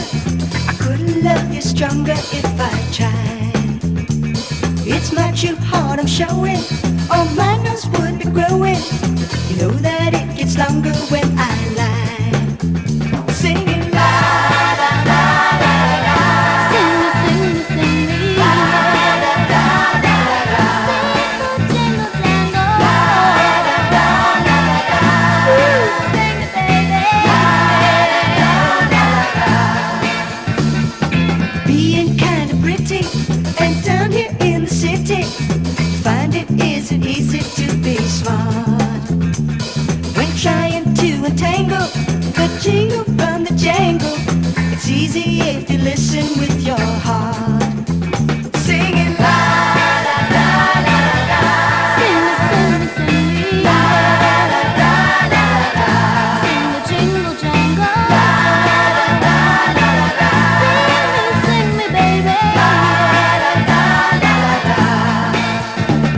We'll make the winter springtime and jingle jangle sing time, right on to the summer and the fall. So darling, don't be weeping, and please don't you be sleeping when I come creeping down the hall to sing it. La la la la la. Sing me, sing me, sing me. La la la la la. Oh, come on. Come on. Baby, get it together.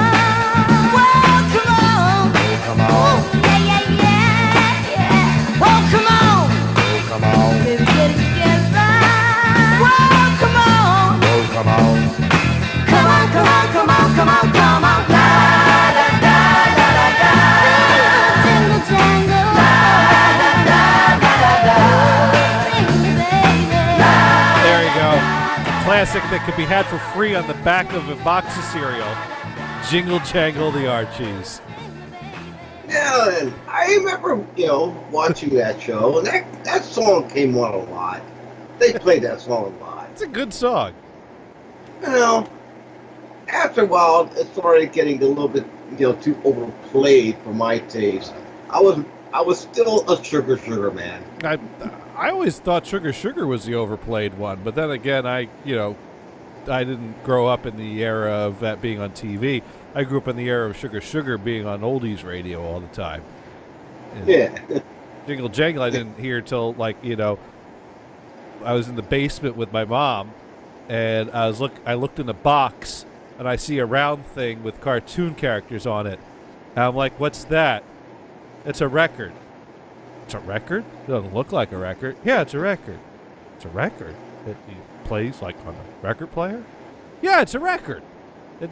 So she took it, put it upstairs, put it on the turntable, and sure enough, it was a record. And it came off the back of a box of cereal. And my life was never the same. Yeah, that's how I found it. I got Sugar that way too. Yeah. It was on the back of a cereal box. Yeah, they and said I liked great. it. I mean, if you thought that 45 was scratchy,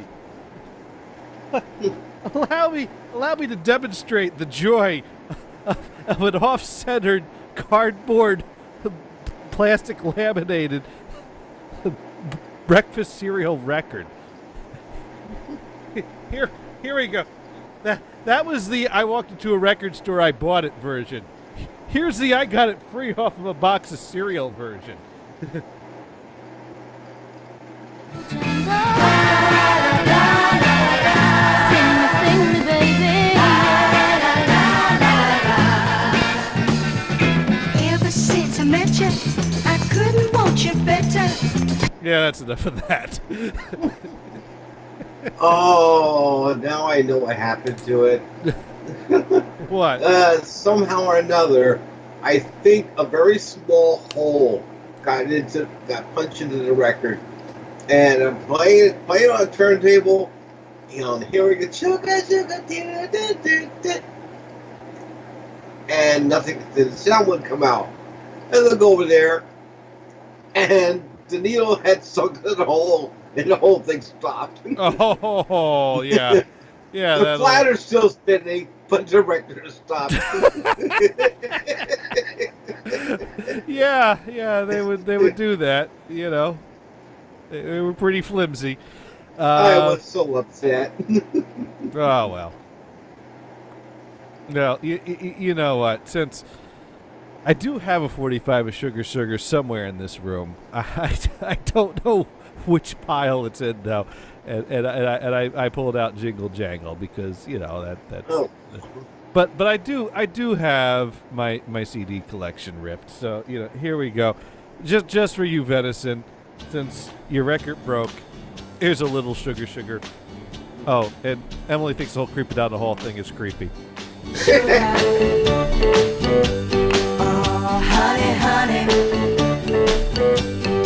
you are my candy girl, and you got me wanting you.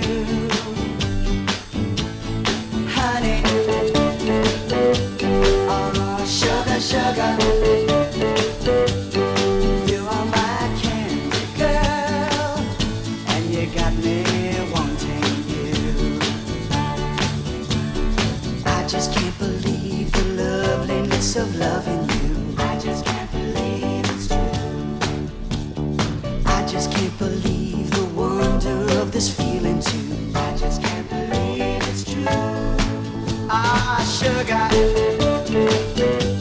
Oh, honey, you are my candy girl, and you got me wanting you. Oh, honey, oh, sugar,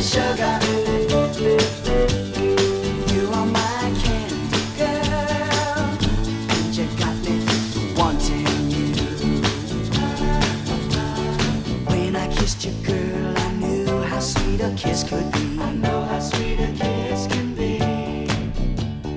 Like the summer sunshine, pour your sweetness over me. Pour your sweetness over me. Oh, sugar on it, honey.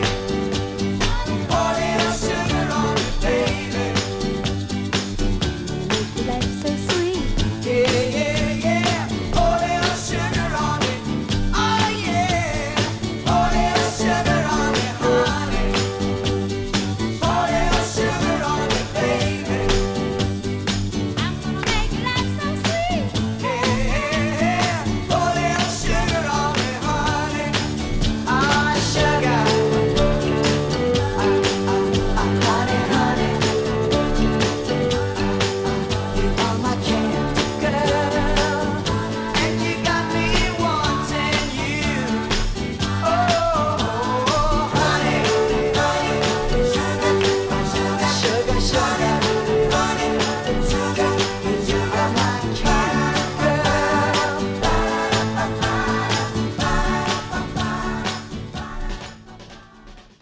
Oh, there's the mute button. Yeah, classic Sugar Sugar. Yes, and the quintessential 60s pop song. Oh, yeah. No, that's And classic. you know what else is weird with that? Couples figure skating is on now. And the song went perfect with it. They did a little synchronized Sugar Sugar. Yes, they did. With the twirls and the, and the throwing in the airs and all like that. And then it looks so cute. Well, let's see if we can line up another good routine. Because once again, we have 60s, 70s, 80s, 90s, and interesting. Yeah. Tell something else like interesting over. Interesting. Okay, I think I got just the thing. Are you familiar with the Art Bears? I think I've heard of them. Yeah. All right. Well, I got a 45 with picture sleeve by the Art Bears. And I know Emily's going to love this one because it was released on Ralph Records. So it's got that going for it. Friends and monkeys from the city and circumference to ruin. Walls are loosening, through the gates are locked.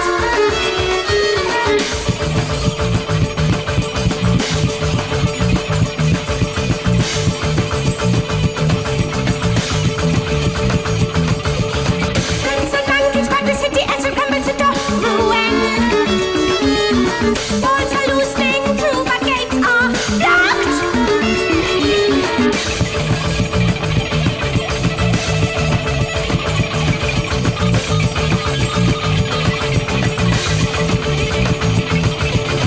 Friends and monkeys from the city and circumference to ruin. Walls are loosening, through the gates are locked.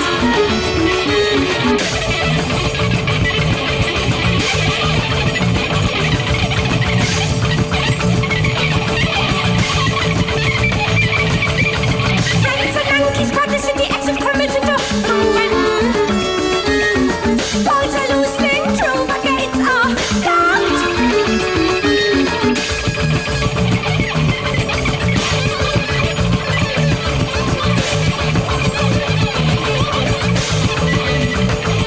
Friends and monkeys from the city and circumference to ruin. Walls are loosening, through the gates are locked.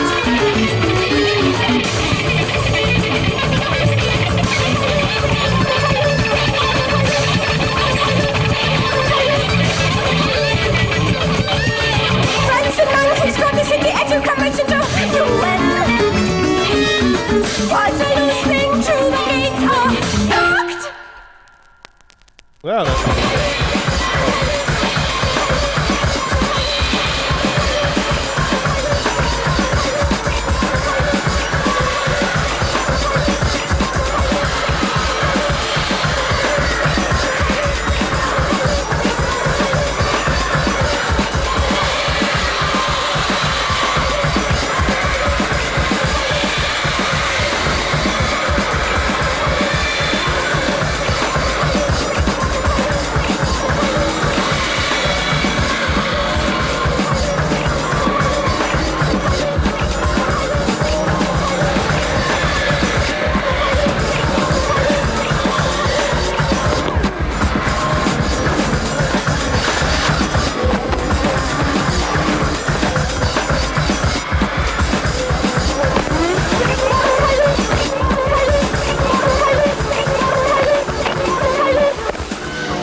there we go. There was a band called Henry Cow. At some point, there was a little bit of a disagreement within the band, and so 3 of the members, including Fred Frith, left Henry Cow and formed the Art Bears to release more song-oriented material. Wow. It's Let interesting. me tell you what happened with that. Yes. Let's talk about what happened with that. The figure skating isn't do anything with, and and the skating ended. Oh, by the way, during one of the twists, the guy fell on his butt. Oh well. So it caused the skating to end. No, well, yeah, well, actually, no, more or less the skating ended, But what came on afterwards was this really bizarre commercial.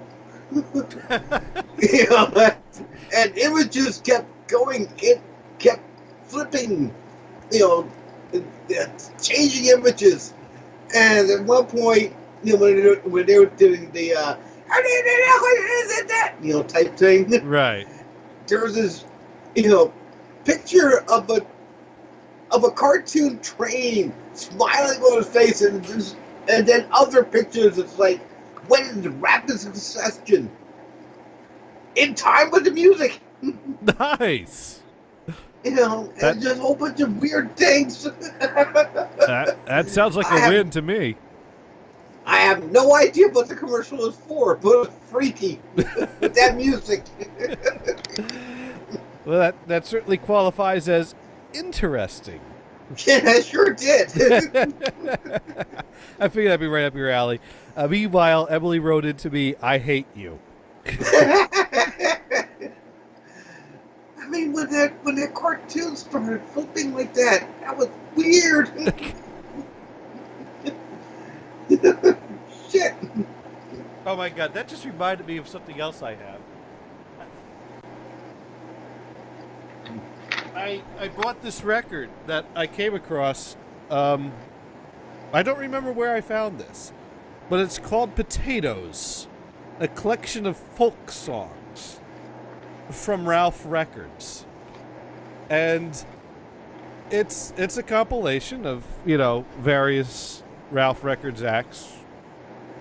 Ralph Records didn't really exist as a multi-artist record label for very long. Basically, the residents created Ralph Records to release their albums. And when they started getting a following, they figured, well, we've been able to market our stuff. Why don't we market other people's stuff?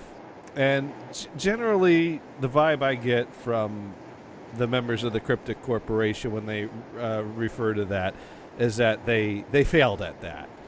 They were not good at marketing the other acts' materials. However, the material that was released in that brief period of time in the 70s and 80s is brilliant and worth seeking out. And, yeah. It just wasn't the people's flavor at the time. And, I seem to recall the first song on this album being very interesting. And Emily is threatening to stop listening.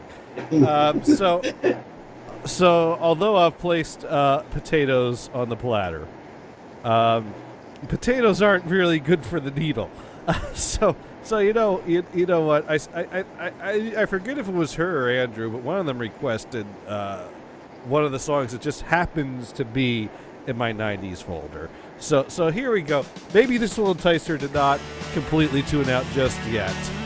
So here we go. 90s request to appease Emily. Enjoy.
little flagpole sitter by Harvey Danger. Okay. And I'm on beer 6. Okay. So, Venison, thoughts? Okay. Not a bad 90s song. Okay. All right, so it's a difficult balancing act here, appeasing Emily and Venison. So, now, about those potatoes I put on my platter. I recall the first song being interesting. So back to interesting. Let's find out about folk songs from Ralph Records. It's a folk song. How bad can it be?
So there we go. That was, oh, it's still going. I thought it was fading. Oh, this is the next song. Yeah. This is one of those albums, like, I guess a lot of the songs seek into one another. But that was the Blitzoids with Fire on the Mountain, which is a traditional American fiddle tune. Legend has it that this bluegrass favorite got its name when an old-time fiddler played it so fast that his instrument caught fire, burning a whole mountain down. Although this song is usually a showcase for some hot fiddling, we have chosen to arrange it like a mutant square dance. I'm not sure who the Blitzoids are, but a review I found about the Blitzoids say that they sound a lot like the Residents.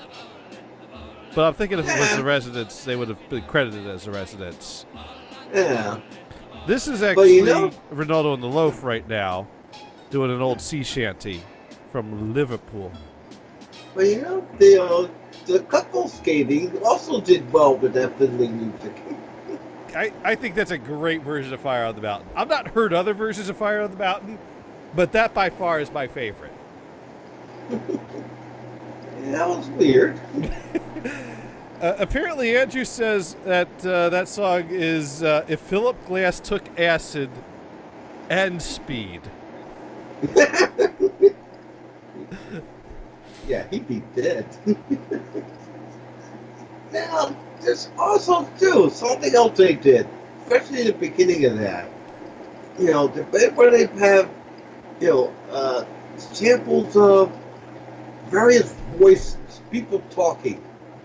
And makes me wonder, who are those people? What were they talking about? And where? Wow. That might be lost to the ages right there. Yeah, exactly. You know, just all this stuff you hear, you know, of past lives. And just makes you wonder, what was that all about? These are the things I think of. I don't know, but when Ralph Records puts out a collection of folk songs, you can't go wrong. That's one thing I learned from that. Okay. Actually, there's a lot of albums that are like that. Yeah. Oh. With people talking, and you wonder where that took place, and what was the circumstance behind it. Like the King Crimson album, I think it was Discipline. Oh yeah, it's a classic. Yeah, or no, what's the Discipline? The one where they had all these, you know, religious references. I have to look through my. I think I know what you're talking about, but it's not coming to mind right now. Andrew probably chiming in any moment now. He knows King Crimson, and you know, I've been buying them all up as they've been coming out in 5.1 with Ultra box sets. Yeah, Discipline and that was one of my favorite albums. Oh yeah. That's it. You know, especially that one preacher. You know, makes me think of a Philadelphia church. Near the ghetto. For some reason. Well, you know what? A few songs ago, I had to go grab beer number 6. And I lost my little thingy. Oh, there's a little thingy. Andrew wants to know what I wanted to know.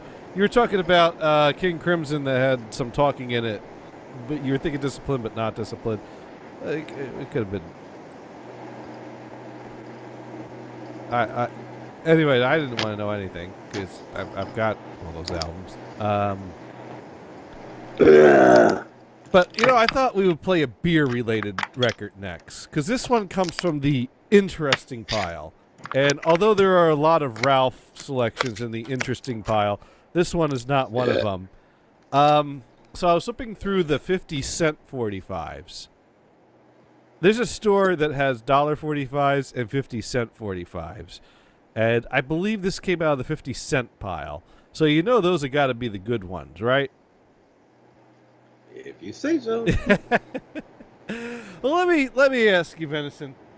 If you were in a record store, flipping through 50-cent 45s, and you found a 45 that was labeled the Utica Club Natural Carbonation Beer Drinking Song, and you happen to have 50 cents in your pocket, would you walk out of that store with 50 cents still in your pocket, or would you walk out of that store with a Utica Club Natural Carbonation Beer Drinking Song 45? Well, natural carbonation beer drinking song sounds good, but by the Utica Club, that makes it iffy. If it weren't for it being the Utica Club. Yeah, because I can think of Utica, New York, which it doesn't sound like a very hip place. Well, yeah, but it was one of the other Office locations in the Office TV show was in Utica. I never watched that show. Oh, okay. So I guess that says something. Well, Utica Club was a brand of beer, actually. Oh. And I don't know, I never heard of it before. I was kind of like, what is this about Utica Club beer drinking song? I thought there was a club of people in Utica that had a beer drinking club that had a song, and they printed up these records. No, there was actually a brand of beer called Utica Club, and they had this promo record to promote their beer. So here's a little gem from an earlier era promoting a local brew in Utica, New York. The Utica Club beer drinking song. I like it.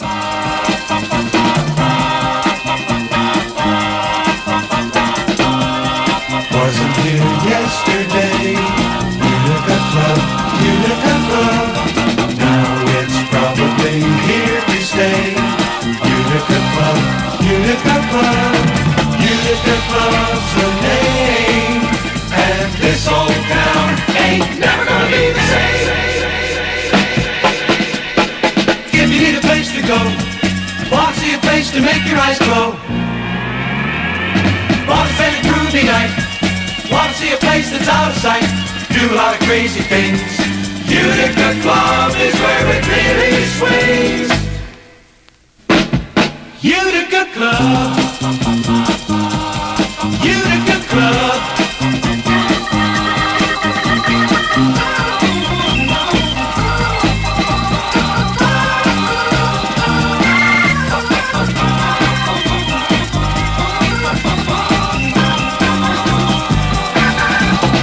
Utica Club's the name, and this old town ain't never gonna be the same. Utica Club, Utica Club, Utica Club, Utica Club.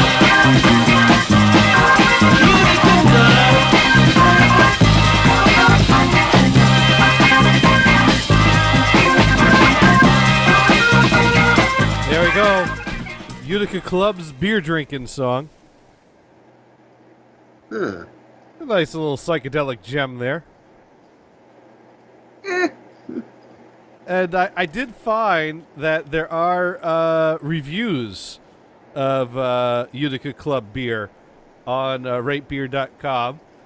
Just to go over some of the more recent reviews. Actually, here's a review right from a few days ago, February 8th, 2018. The guy rated it a 2.1 out of 5. Gave it a 5 out of 10 for aroma, 4 out of 5 for appearance, 5 out of 10 for taste, 3 out of 5 for palate, overall 4 out of 20. So that averages out to a 2.1. And he writes, pint can from grocery outlet, grains up front with a pretty strong fusel flavor, tastes like a bad weak malt liquor, some apple cider notes as well, grainy bitter finish. And some people have been reviewing this last summer. Gripeweed gave it a 1.9. Did not like the appearance. Did not like the taste or the palate. But the aroma got a 5 out of 10. From old tasting notes, clear brassy gold color with small white head capping scattered small bubbles. Grape-like grainy malt aroma. Light grainy malt flavor with light carbonation, bland finish, and a very faint hop aftertaste. Thin and watery.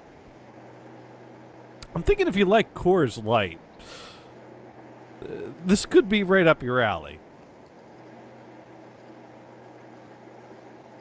Ozzy70 gave it a 2.2, which breaks out to a 5 out of 10 for aroma. People seem to be kind of, halfway there on the aroma, and that's about it.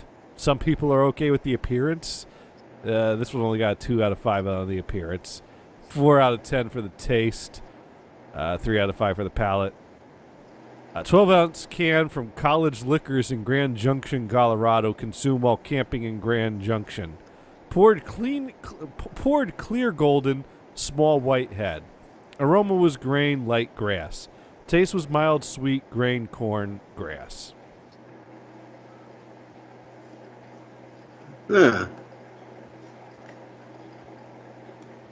Apparently, it was the first beer sold in the U.S. after Prohibition. So it's got that going for it. Oh, shit. Doesn't have very good reviews, though. but they had a groovy song that they printed up on record. Utica Club, Utica Club. If you say so, if you say so. Aw.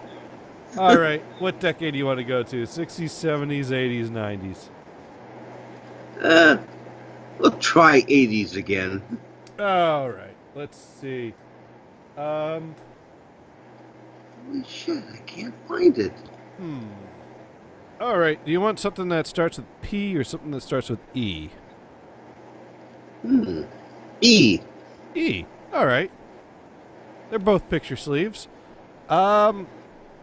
Here we go. Here's one that I found a picture sleeve of recently for 50 cents. Not bad. And this is Seth's favorite Eurythmics song. So here we go. Oh. And it's a good one.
Well, your Eurythmics here.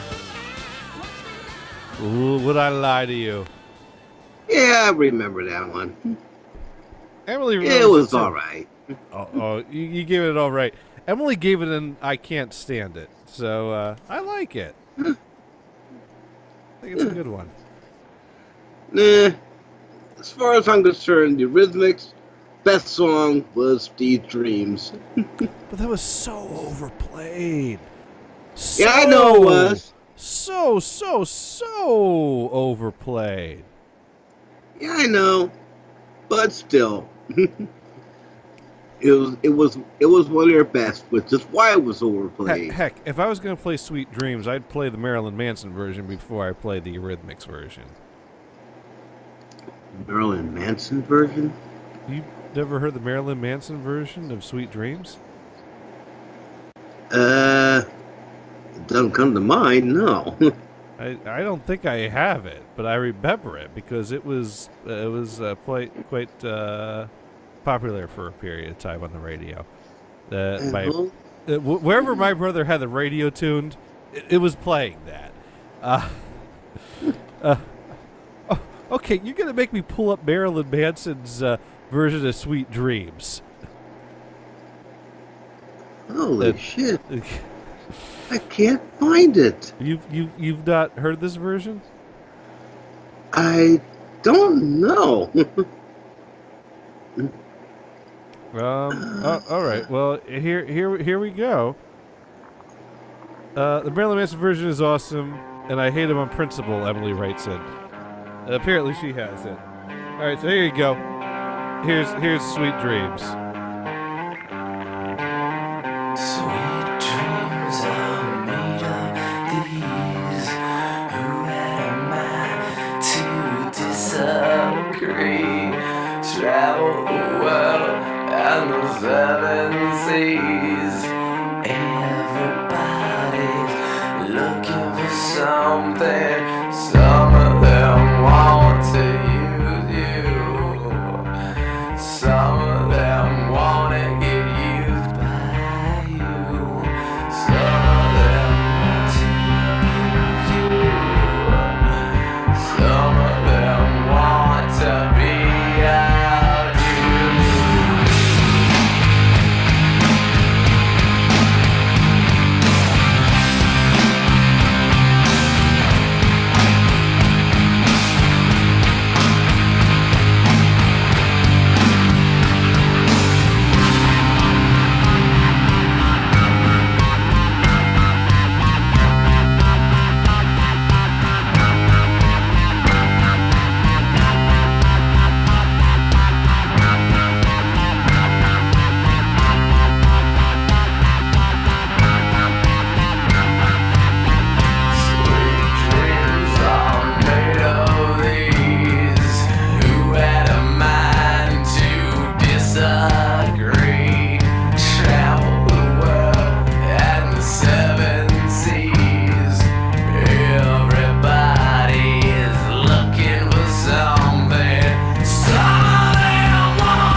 Venison. Be right back. Piss time. Piss time. All right. Yeah, me too. Oh. So here's my favorite Eurythmics song. It's called Sex Crime. Sex crime. Crime.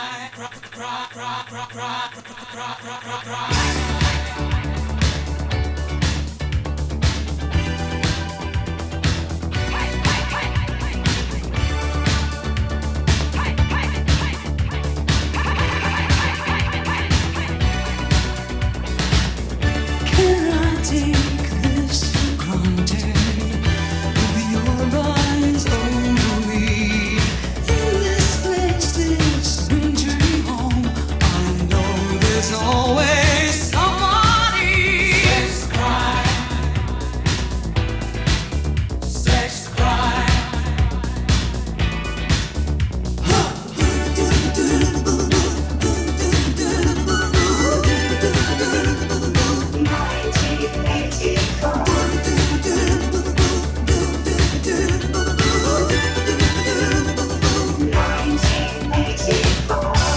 And so I face the wall, turn my back against it all. How I wish I'd been unborn, wish I was a living.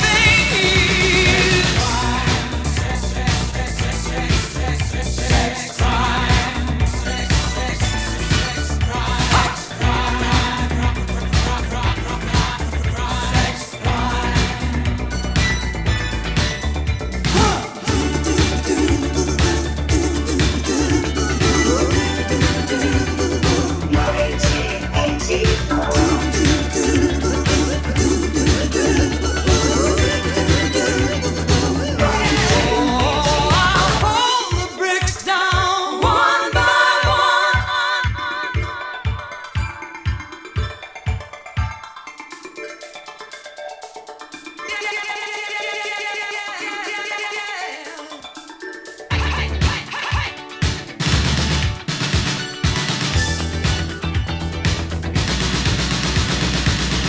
A big hole in the wall, just where you are looking.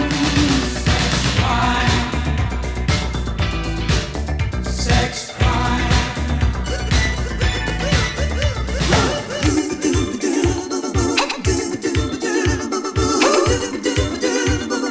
Hey,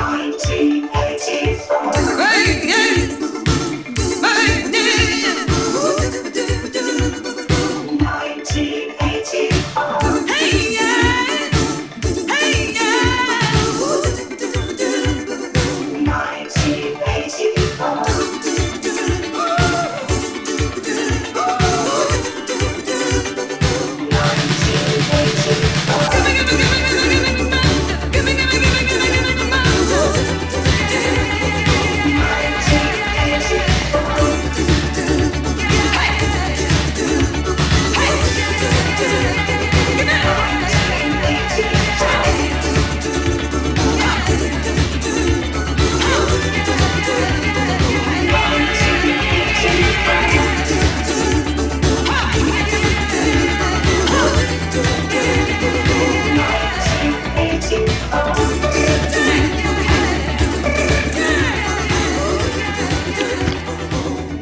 And apparently Emily approves. She says, hey, you actually like a half-decent song.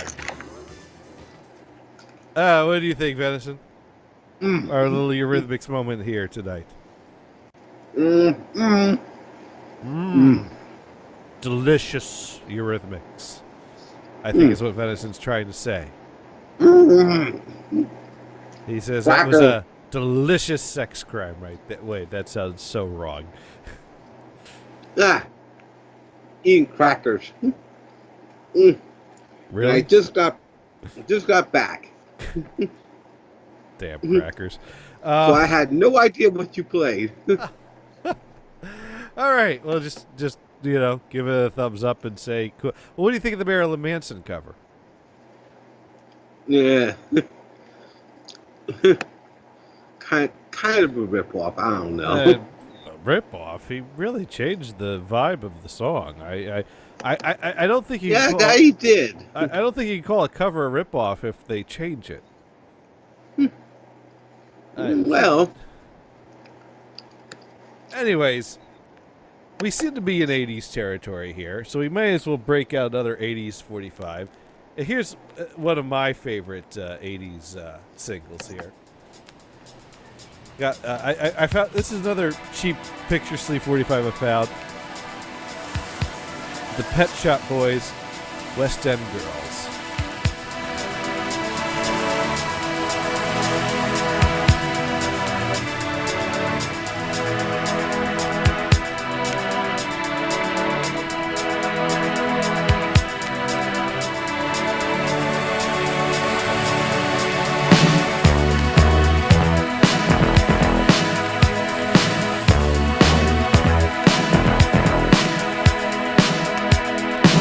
Sometimes you're better off dead. There's a gun in your hand that's pointing at your head. You think you're mad, too unstable, kicking in chairs and knocking down tables in a restaurant in a West End town. Call the police, there's a madman around, running down underground to a dive bar in a West End town. In a West End town, a dead end world, with the East End boys and West End girls. In a West End town, a dead end world, with the East End boys and West End girls. West End girls.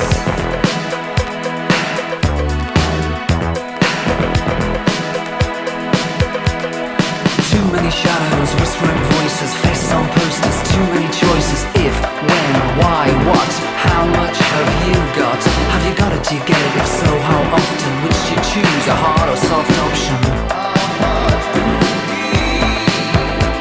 In a West End town, a dead end world, the East End boys and West End girls. In a West End town, a dead end world, the East End boys and West End girls. West End girls.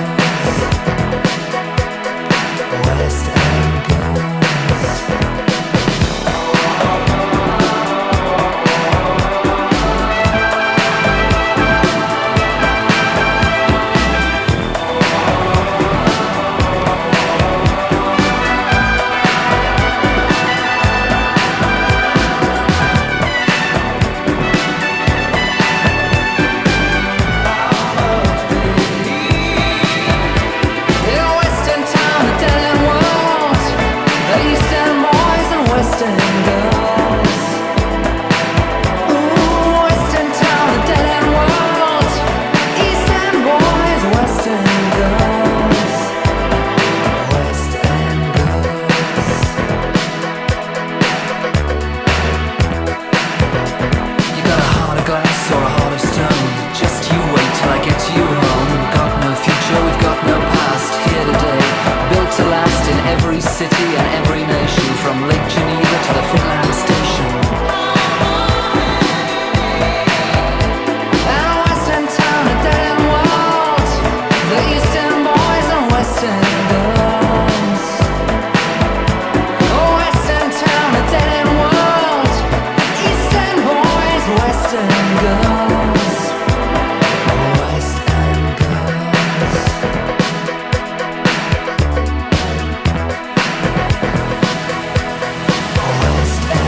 West End Girls there. Now, you know, there's still some backlash, but I could swear that they did a song One Night in Bangkok, but somebody told me they didn't. And it turned out one of my MP3s was mislabeled. Huh. And all that time, I thought the Pet Shop Boys did One Night in Bangkok. Well, this sounds like them. Who did One Night in Bangkok then? Oh God, I think I forgot. Murray Head? It looks like no wait. I'm looking it up, and there was a YouTube clip of Murray Head doing "One Night in Bangkok" from Chess. There's a Wikipedia article. "One Night in Bangkok" is a song from the concept album, subsequent musical Chess by Tim Rice, Benny Andersson, and Bjorn Ulvaeus. Originally rapped by the British actor and singer Murray Head, and sung by the Swedish singer and songwriter Anders Glenmark. So there's not really a specific group I'm seeing. Sorry, Ching. So yeah, there you go. Oh. So yeah, that's why. Murray Head. Murray Head. Let's see. I'm not sure I'm familiar with that song. It's not coming to mind right now. Yep, this is it. This is it. One Night in Bangkok. I guess we're spending a night in Bangkok now. So, well, let's check it out.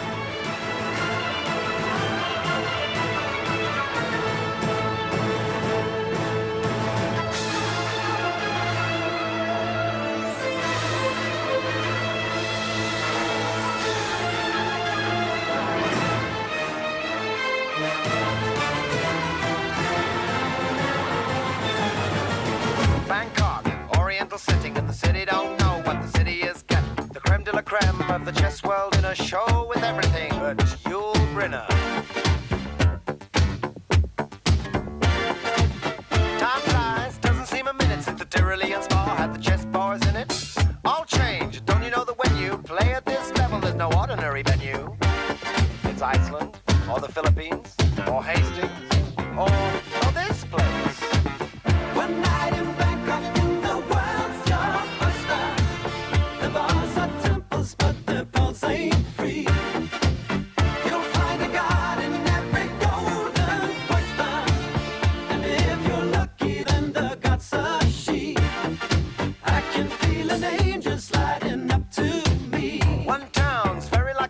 Your head's down over your pieces, brother. It's a drag, it's a bore. It's really such a pity to be looking at the bar, not looking at the city.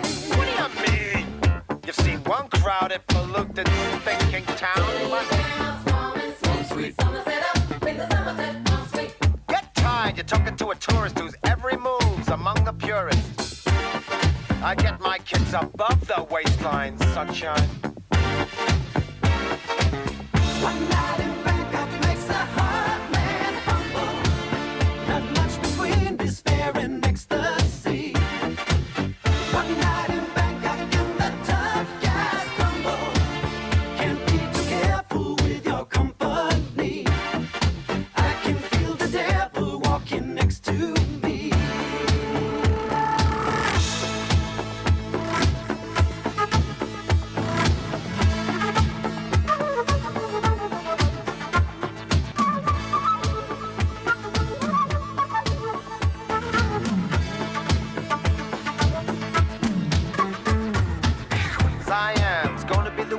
The ultimate test of cerebral fitness. This grips me more than would a muddy old river or reclining Buddha. But thank God I'm only watching the game, controlling it. I don't see you guys rating the kind of mate I'm contemplating. I'd let you watch, I would invite you, but the queens we use would not excite you. So you better go back to your bars, your temples, your massage parlors. One night in Bangkok. The bars are temples, but the pearls ain't free. You'll find a god in every golden oyster. A little special, little history. I can feel an angel sliding up to me. One night in Bangkok makes a hard man humble. Not much between despair and ecstasy. One night in Bangkok and the tough guys tumble. Can't be too careful with your company. I can feel the devil walking next to me. One Night in Bangkok. Now then, Murray Head. Was that his name? Yeah. Was he part of the Pet Shop Boys? I don't nothing. I've not found reference to that. Because for some reason, the track I have is titled "Pet Shop Boys," parentheses Murray Head. Well, okay. Well, that could be that he is. Let me. I don't know the members of the Pet Shop Boys. But when I do a search for Murray under the Pet Shop Boys Wikipedia page, that doesn't come up. And if I do a search for Bangkok in the Pet Shop Boys Wikipedia page, that doesn't come up.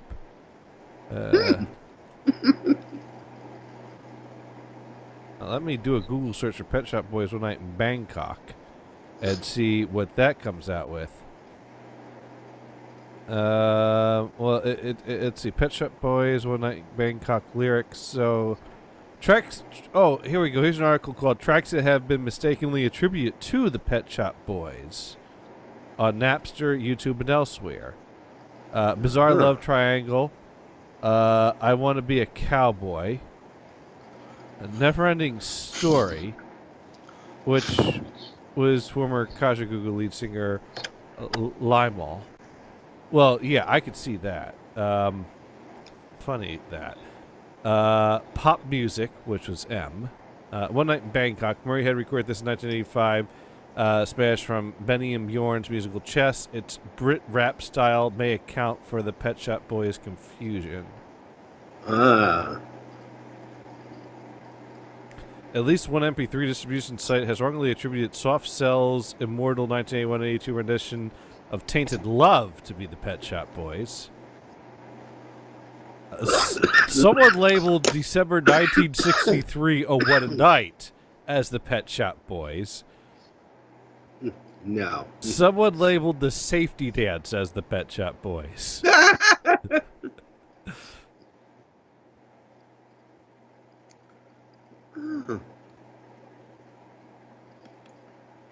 Damn, where the hell's the album? Meanwhile, back Holy in... shit. I'm missing something. You're missing something. Yeah, I'm missing a King Crimson album. Okay, all right. Well, let's figure this out. The one I've been looking for, for the past couple songs. I thought it was Discipline, but it's not. Okay. What are you missing that is a King Crimson album that you're looking for? I just said, now that I thought it was Discipline, but it's not. Now I don't remember the name, so I'm looking through my discography of them. I don't see the album name. What would you recognize? Jezebel. What? That was yeah. All right, so as a song from the album. Well, let's think about that, and let's put on another song. So I recently picked up a 12-inch single, and I was so thrilled to find this because it's my favorite Clash song used to be "Rock the Casbah," and then Seth introduced me to this one. And suddenly I realized, oh dear, I have another favorite Clash song. So here's Radio Clash.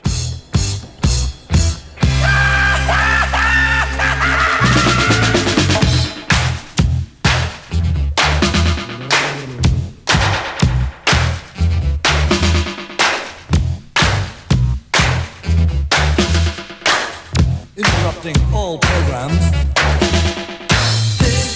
Radio Clash on pirate satellite, orbiting your living room, cashing in the Bill of Rights, human army surplus, or refusing of the lights. This is Radio Clash on pirate satellite.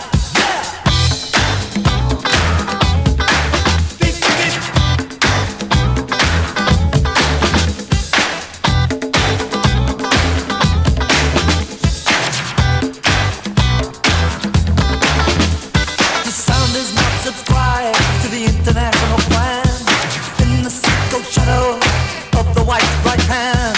Them that see ghettoology is an urban Vietnam, giving deadly exhibitions of murder and napalm.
class using oral ammunition. This is radio class, can we get that world to listen? This is radio class on pirate satellites, orbiting your living room, cashing in the Bill of Rights. This is radio class on pirate satellites. This is radio class, everybody hold on tight.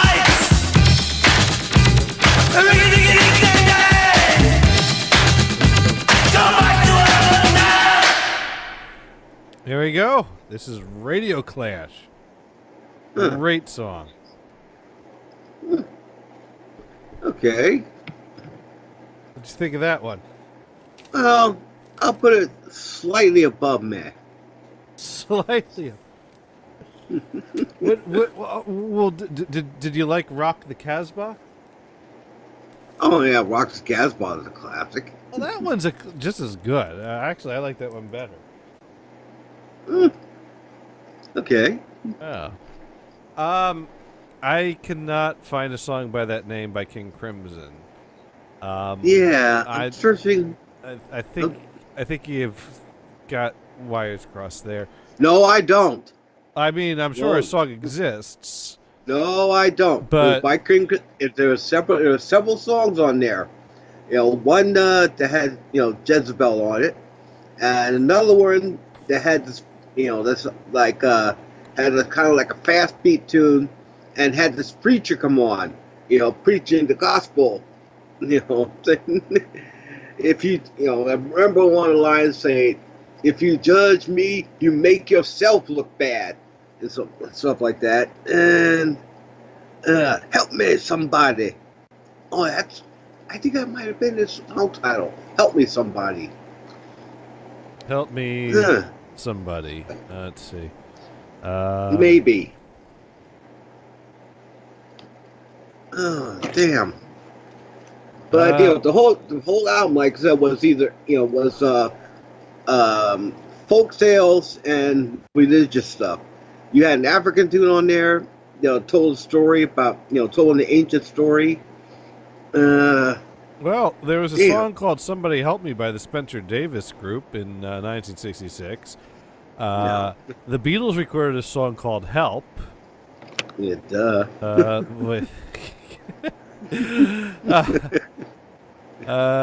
Depeche Mode recorded a song called "Somebody." Yeah, so this is not helping us any. So you know what I'm gonna do instead, since we can't figure out what that song is, I'm gonna play your favorite '80s song of all time. And you've mentioned so many times that this is your favorite '80s song. You've mentioned it enough times that I figured it's got to be your favorite because I don't recall the context you mentioned it in, but I know you've mentioned it enough times that it must have been in the positive context. Why else would you mention it, right? Am I right? This is something I hated so much that I stated I hated it so much. I know. Clearly this falls into the favorite song ever of the '80s. So here we go with Kajagoogoo's Too Shy. Oh, brother.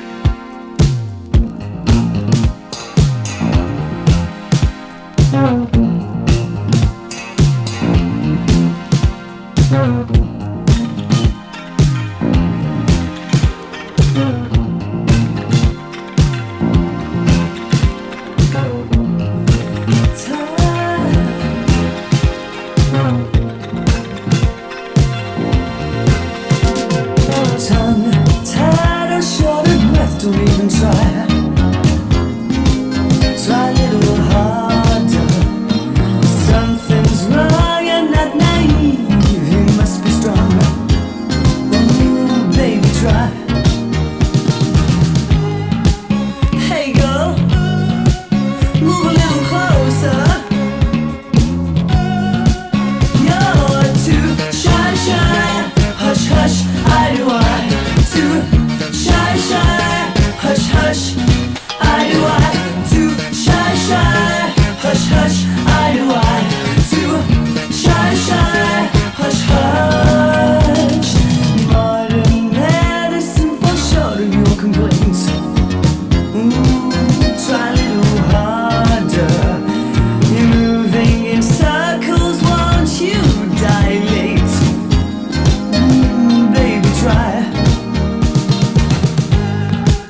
hush, I do I to shy shy, hush hush, I do I to shy shy, hush hush, to shy shy, hush hush, I do I to shy shy, hush hush, I do I to shy shy, hush hush, I do I to shy shy, hush hush, to shy shy, hush hush, I do I to shy shy. There we go. Venison's favorite song from the 80s. I will slap you when I see you. Oh, come on. I bet you at Culture Club, too. I don't actually own any Culture Club. You don't? Surprise. Oh, come on. We all know you love that one. Sick. You sick mother. Oh my god. Am I really seeing flamingo figures on the lawn of my childhood home right now? Why? Well, because Google Maps exists.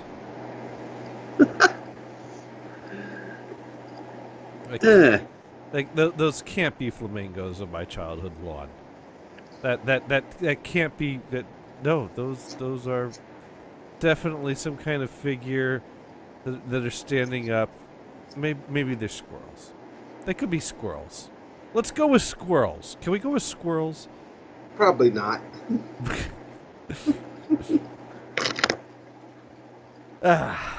Anyways, I suppose I have to make that up to you now, don't I? Yes, you do. All right. We'll tell you what.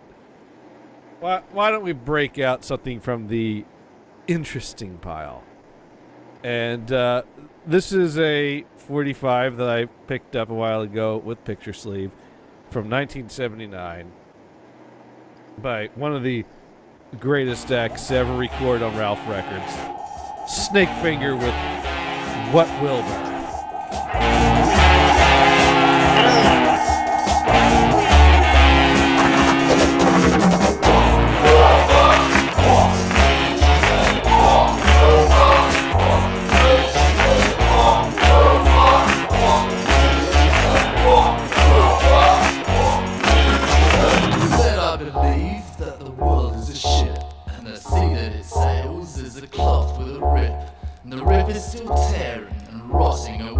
From the children who play with tomorrow's today. And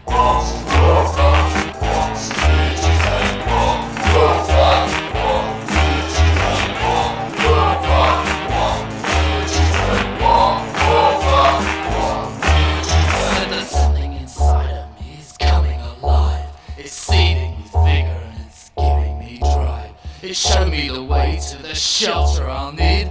I won't even laugh when the president plays.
There we go.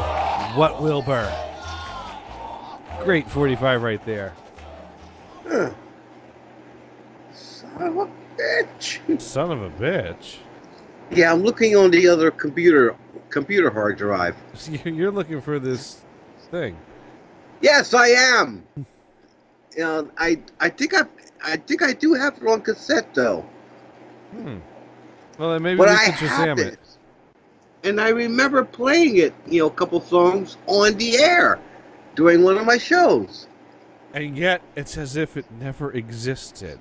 Yeah! It's as if it's a huge conspiracy that Trump has deleted all copies and existence of it from the internet, and only your cassette tape contains the last known copy.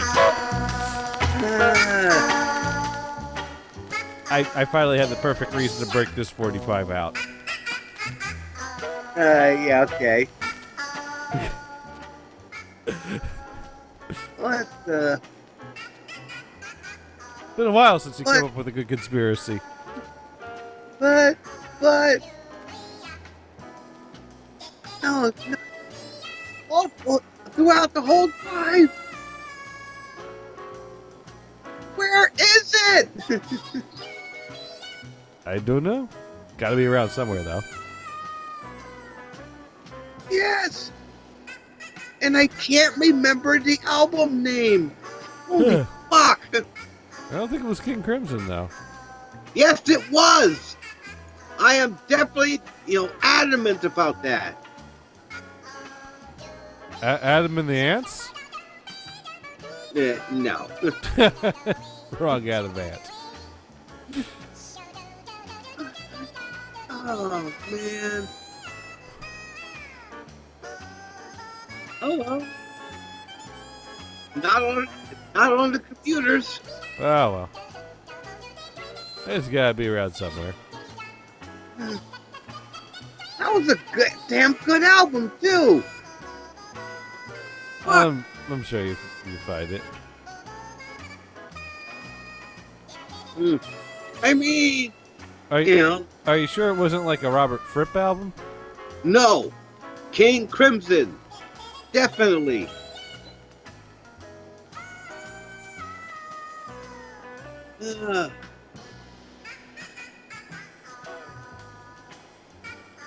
And and like I said, if it was on there at all, that song Jezebel would have come up. Would the album by any chance be the name My Life in the Bush of Ghosts?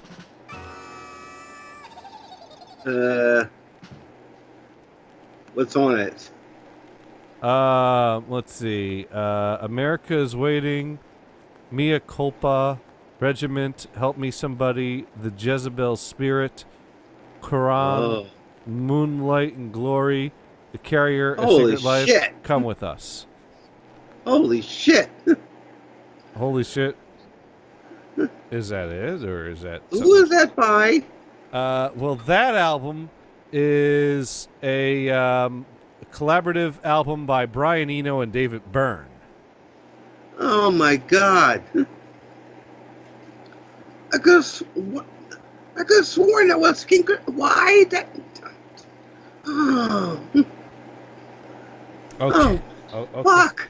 Okay, we have to update our conspiracy now. Holy shit! Someone has gone in and changed the credits on all copies of this album from King Crimson to Brian Eno and David Byrne. Clearly, that is what's happened here. Now, do I have it on here? But does that sound like the right album? Yes. Well, that's it. That's it. That's it. We found it. We found it. Yeah. Now, if I can find it on the drive, I'll be happy. Hit search again. Because that should be on here. Okay. Brian Eno, John Cale, Robert Fripp, East Central Frippino, NerveNet.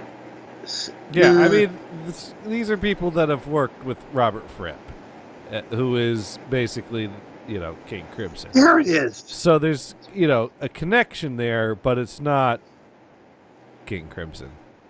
There it is. It's two dudes that are not members of King Crimson, actually. Fuck. But, details. Minor details. But at least we helped you find it. Yeah, you did. Well, thank you for that. Hey, no It problem. reminded me of who it was, and it's in a weird place. It was in the international folder. Huh. Well, Brian Eno, Dave Byrne, they are people that have done international type music. The exclusive use of sampling on the album is widely considered groundbreaking and innovative, though its actual influence on the sample-based music genres that later emerged continues to be debated. It's been described as a pioneering work for countless styles connected to electronics, ambience, and third world music. So it's got some connections there.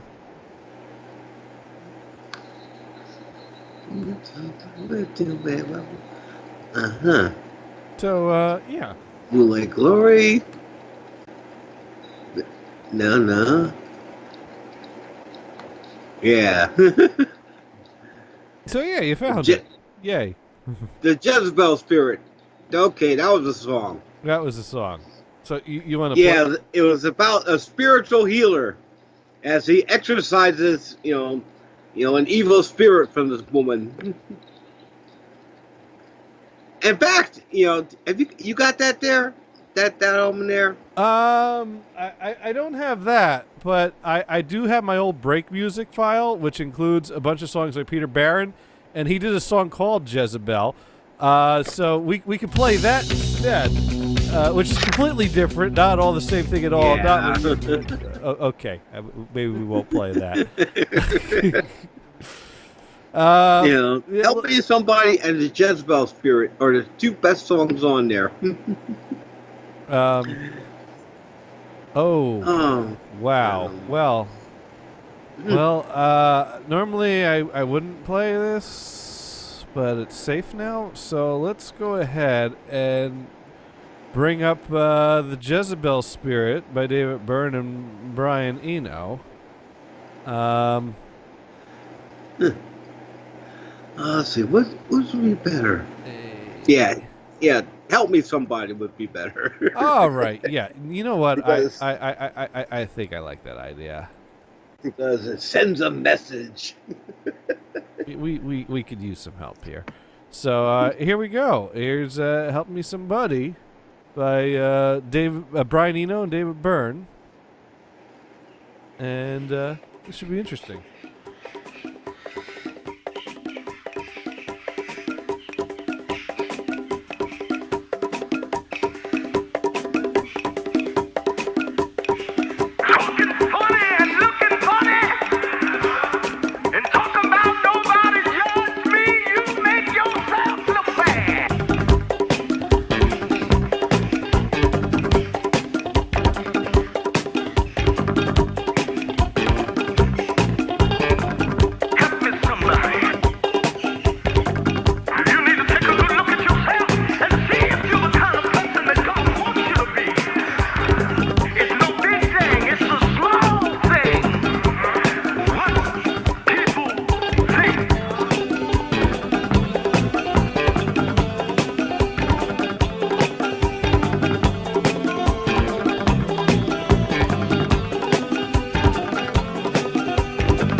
That's an interesting one.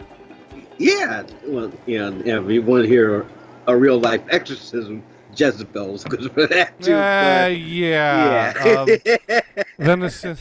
You couldn't have picked the worst track. No. No.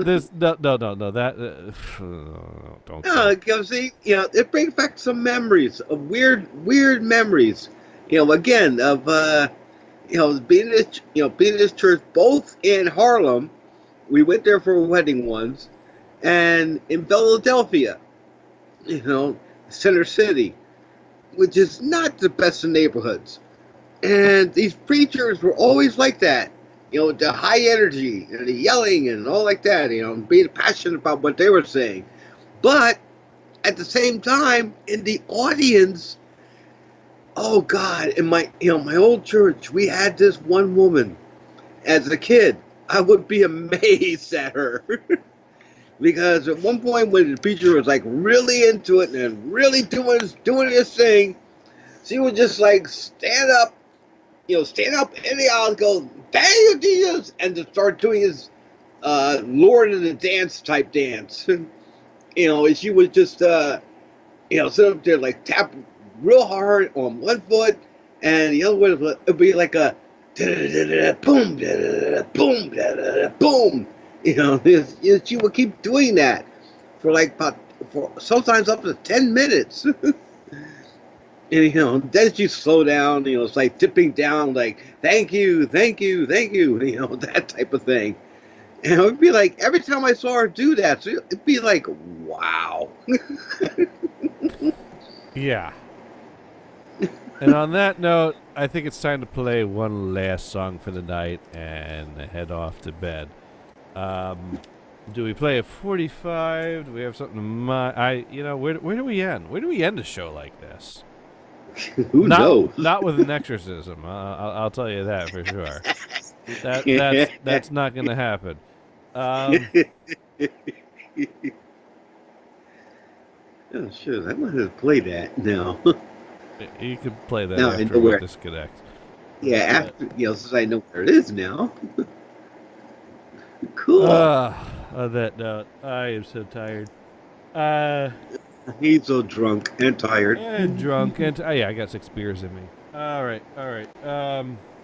You know what we're gonna do? I know exactly. What are you gonna do? We're gonna pull out another 45 from the interesting pile, and this is a 45 on blue vinyl. Ooh, it's blue. It's blue. You know what came on blue vinyl? Records came on blue vinyl. That's what. Well, that's obvious. Yeah. Now I have them on yellow vinyl and orange. I'm trying to figure out. Let's see. What does it say? What year this came out? This came out. They were 78s. This.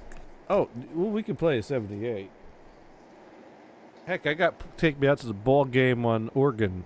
We could play that on 78. No. No? You don't want to hear Take Me Out to the Ball Game? No. It's got the Skaters Not baseball season yet. I played it in honor of the Super Bowl. No, okay. This is a Blue 45 from 1978. And this is a song called The Spot.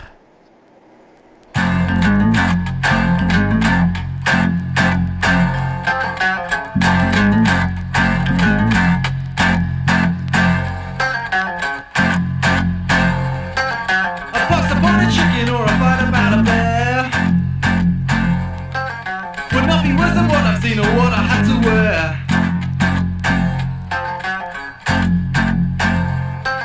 It first appeared on my birthday beneath the empty cocktail tray. A scrapper found to my dismay a spot that would not go away. I got the spot, the spot, the spot.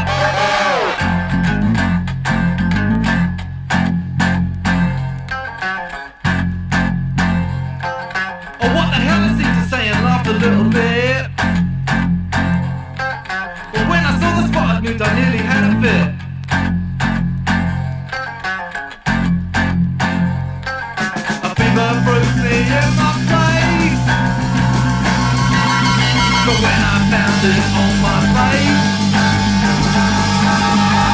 Curdling my blood and cream. It's gonna be so high the street I got.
Finger with The Spot, his first single.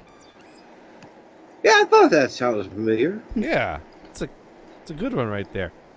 Yeah, remember. Yeah.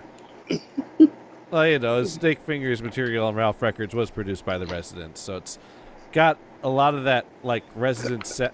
It's a good starting point to get someone into the Residents, is to get them in the Snake Finger, because he's weird like the Residents, but a little more normal.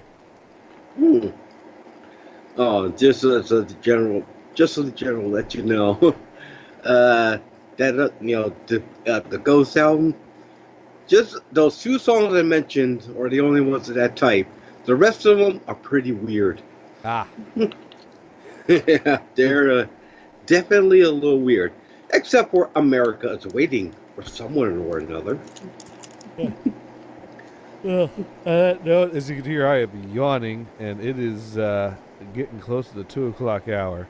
And I suppose a professional would continue going another 10 minutes to stop on an even hour. But yeah. But we're on a YouTube stream that no one's listening to right now. So, you know, once Emily tuned out after she was done, like, listening while working on stuff, she closed it and went off, and we've been broadcasting to a wall for the past like 2 songs. She tuned out during Radio Clash. So yeah, well, we don't even have to say goodbye to anyone because, you know, there's no one there to say. Well, they might also make it sound that way, because after all, will that be left on YouTube? Oh, yeah, I'll be on YouTube, but if it doesn't get flagged and blocked in every country, someone might tune into it. Because, after all, we did cover a lot of great material here, including potatoes. Yeah, so you might as well say goodbye to everybody then. Right, Make it official. Well, here's your official goodbye and good night. And be sure to check out Time Out with Gators, Brian, and Venison on Mondays, 8 p.m. Eastern Standard Time on HBRadio.com, and also on this same YouTube channel. And tomorrow, technically later today, 6 to 8 Eastern is the Dune and Bob Show on NH3Radio.com. And Venison, you still do Venison Stew, don't you? Yes, I do. At least for the next couple weeks, 2 to 3 weeks. Well, you'll still have your laptop and internet access once you get settled into your next phase in life. Yes, you know, he's mentioned that. And the Cat 5 cable. There you go. All you need is a Cat 5 cable, your laptop, with your headset, and you're set. And my microphone. Right. Well, there ain't no way we see an internal mic. Oh, I didn't know if you use a headset that has a built-in mic or if you have a separate. No, I have a cheap $3.99 headset. The headphones are good, but the mic is horrible and it buzzes. Ah. Well, no one likes a buzzy mic. All right. No. Well, anyways, thank you for listening. No, you didn't listen, so fuck you. All right. This has been music to skate to. So, good night. Good.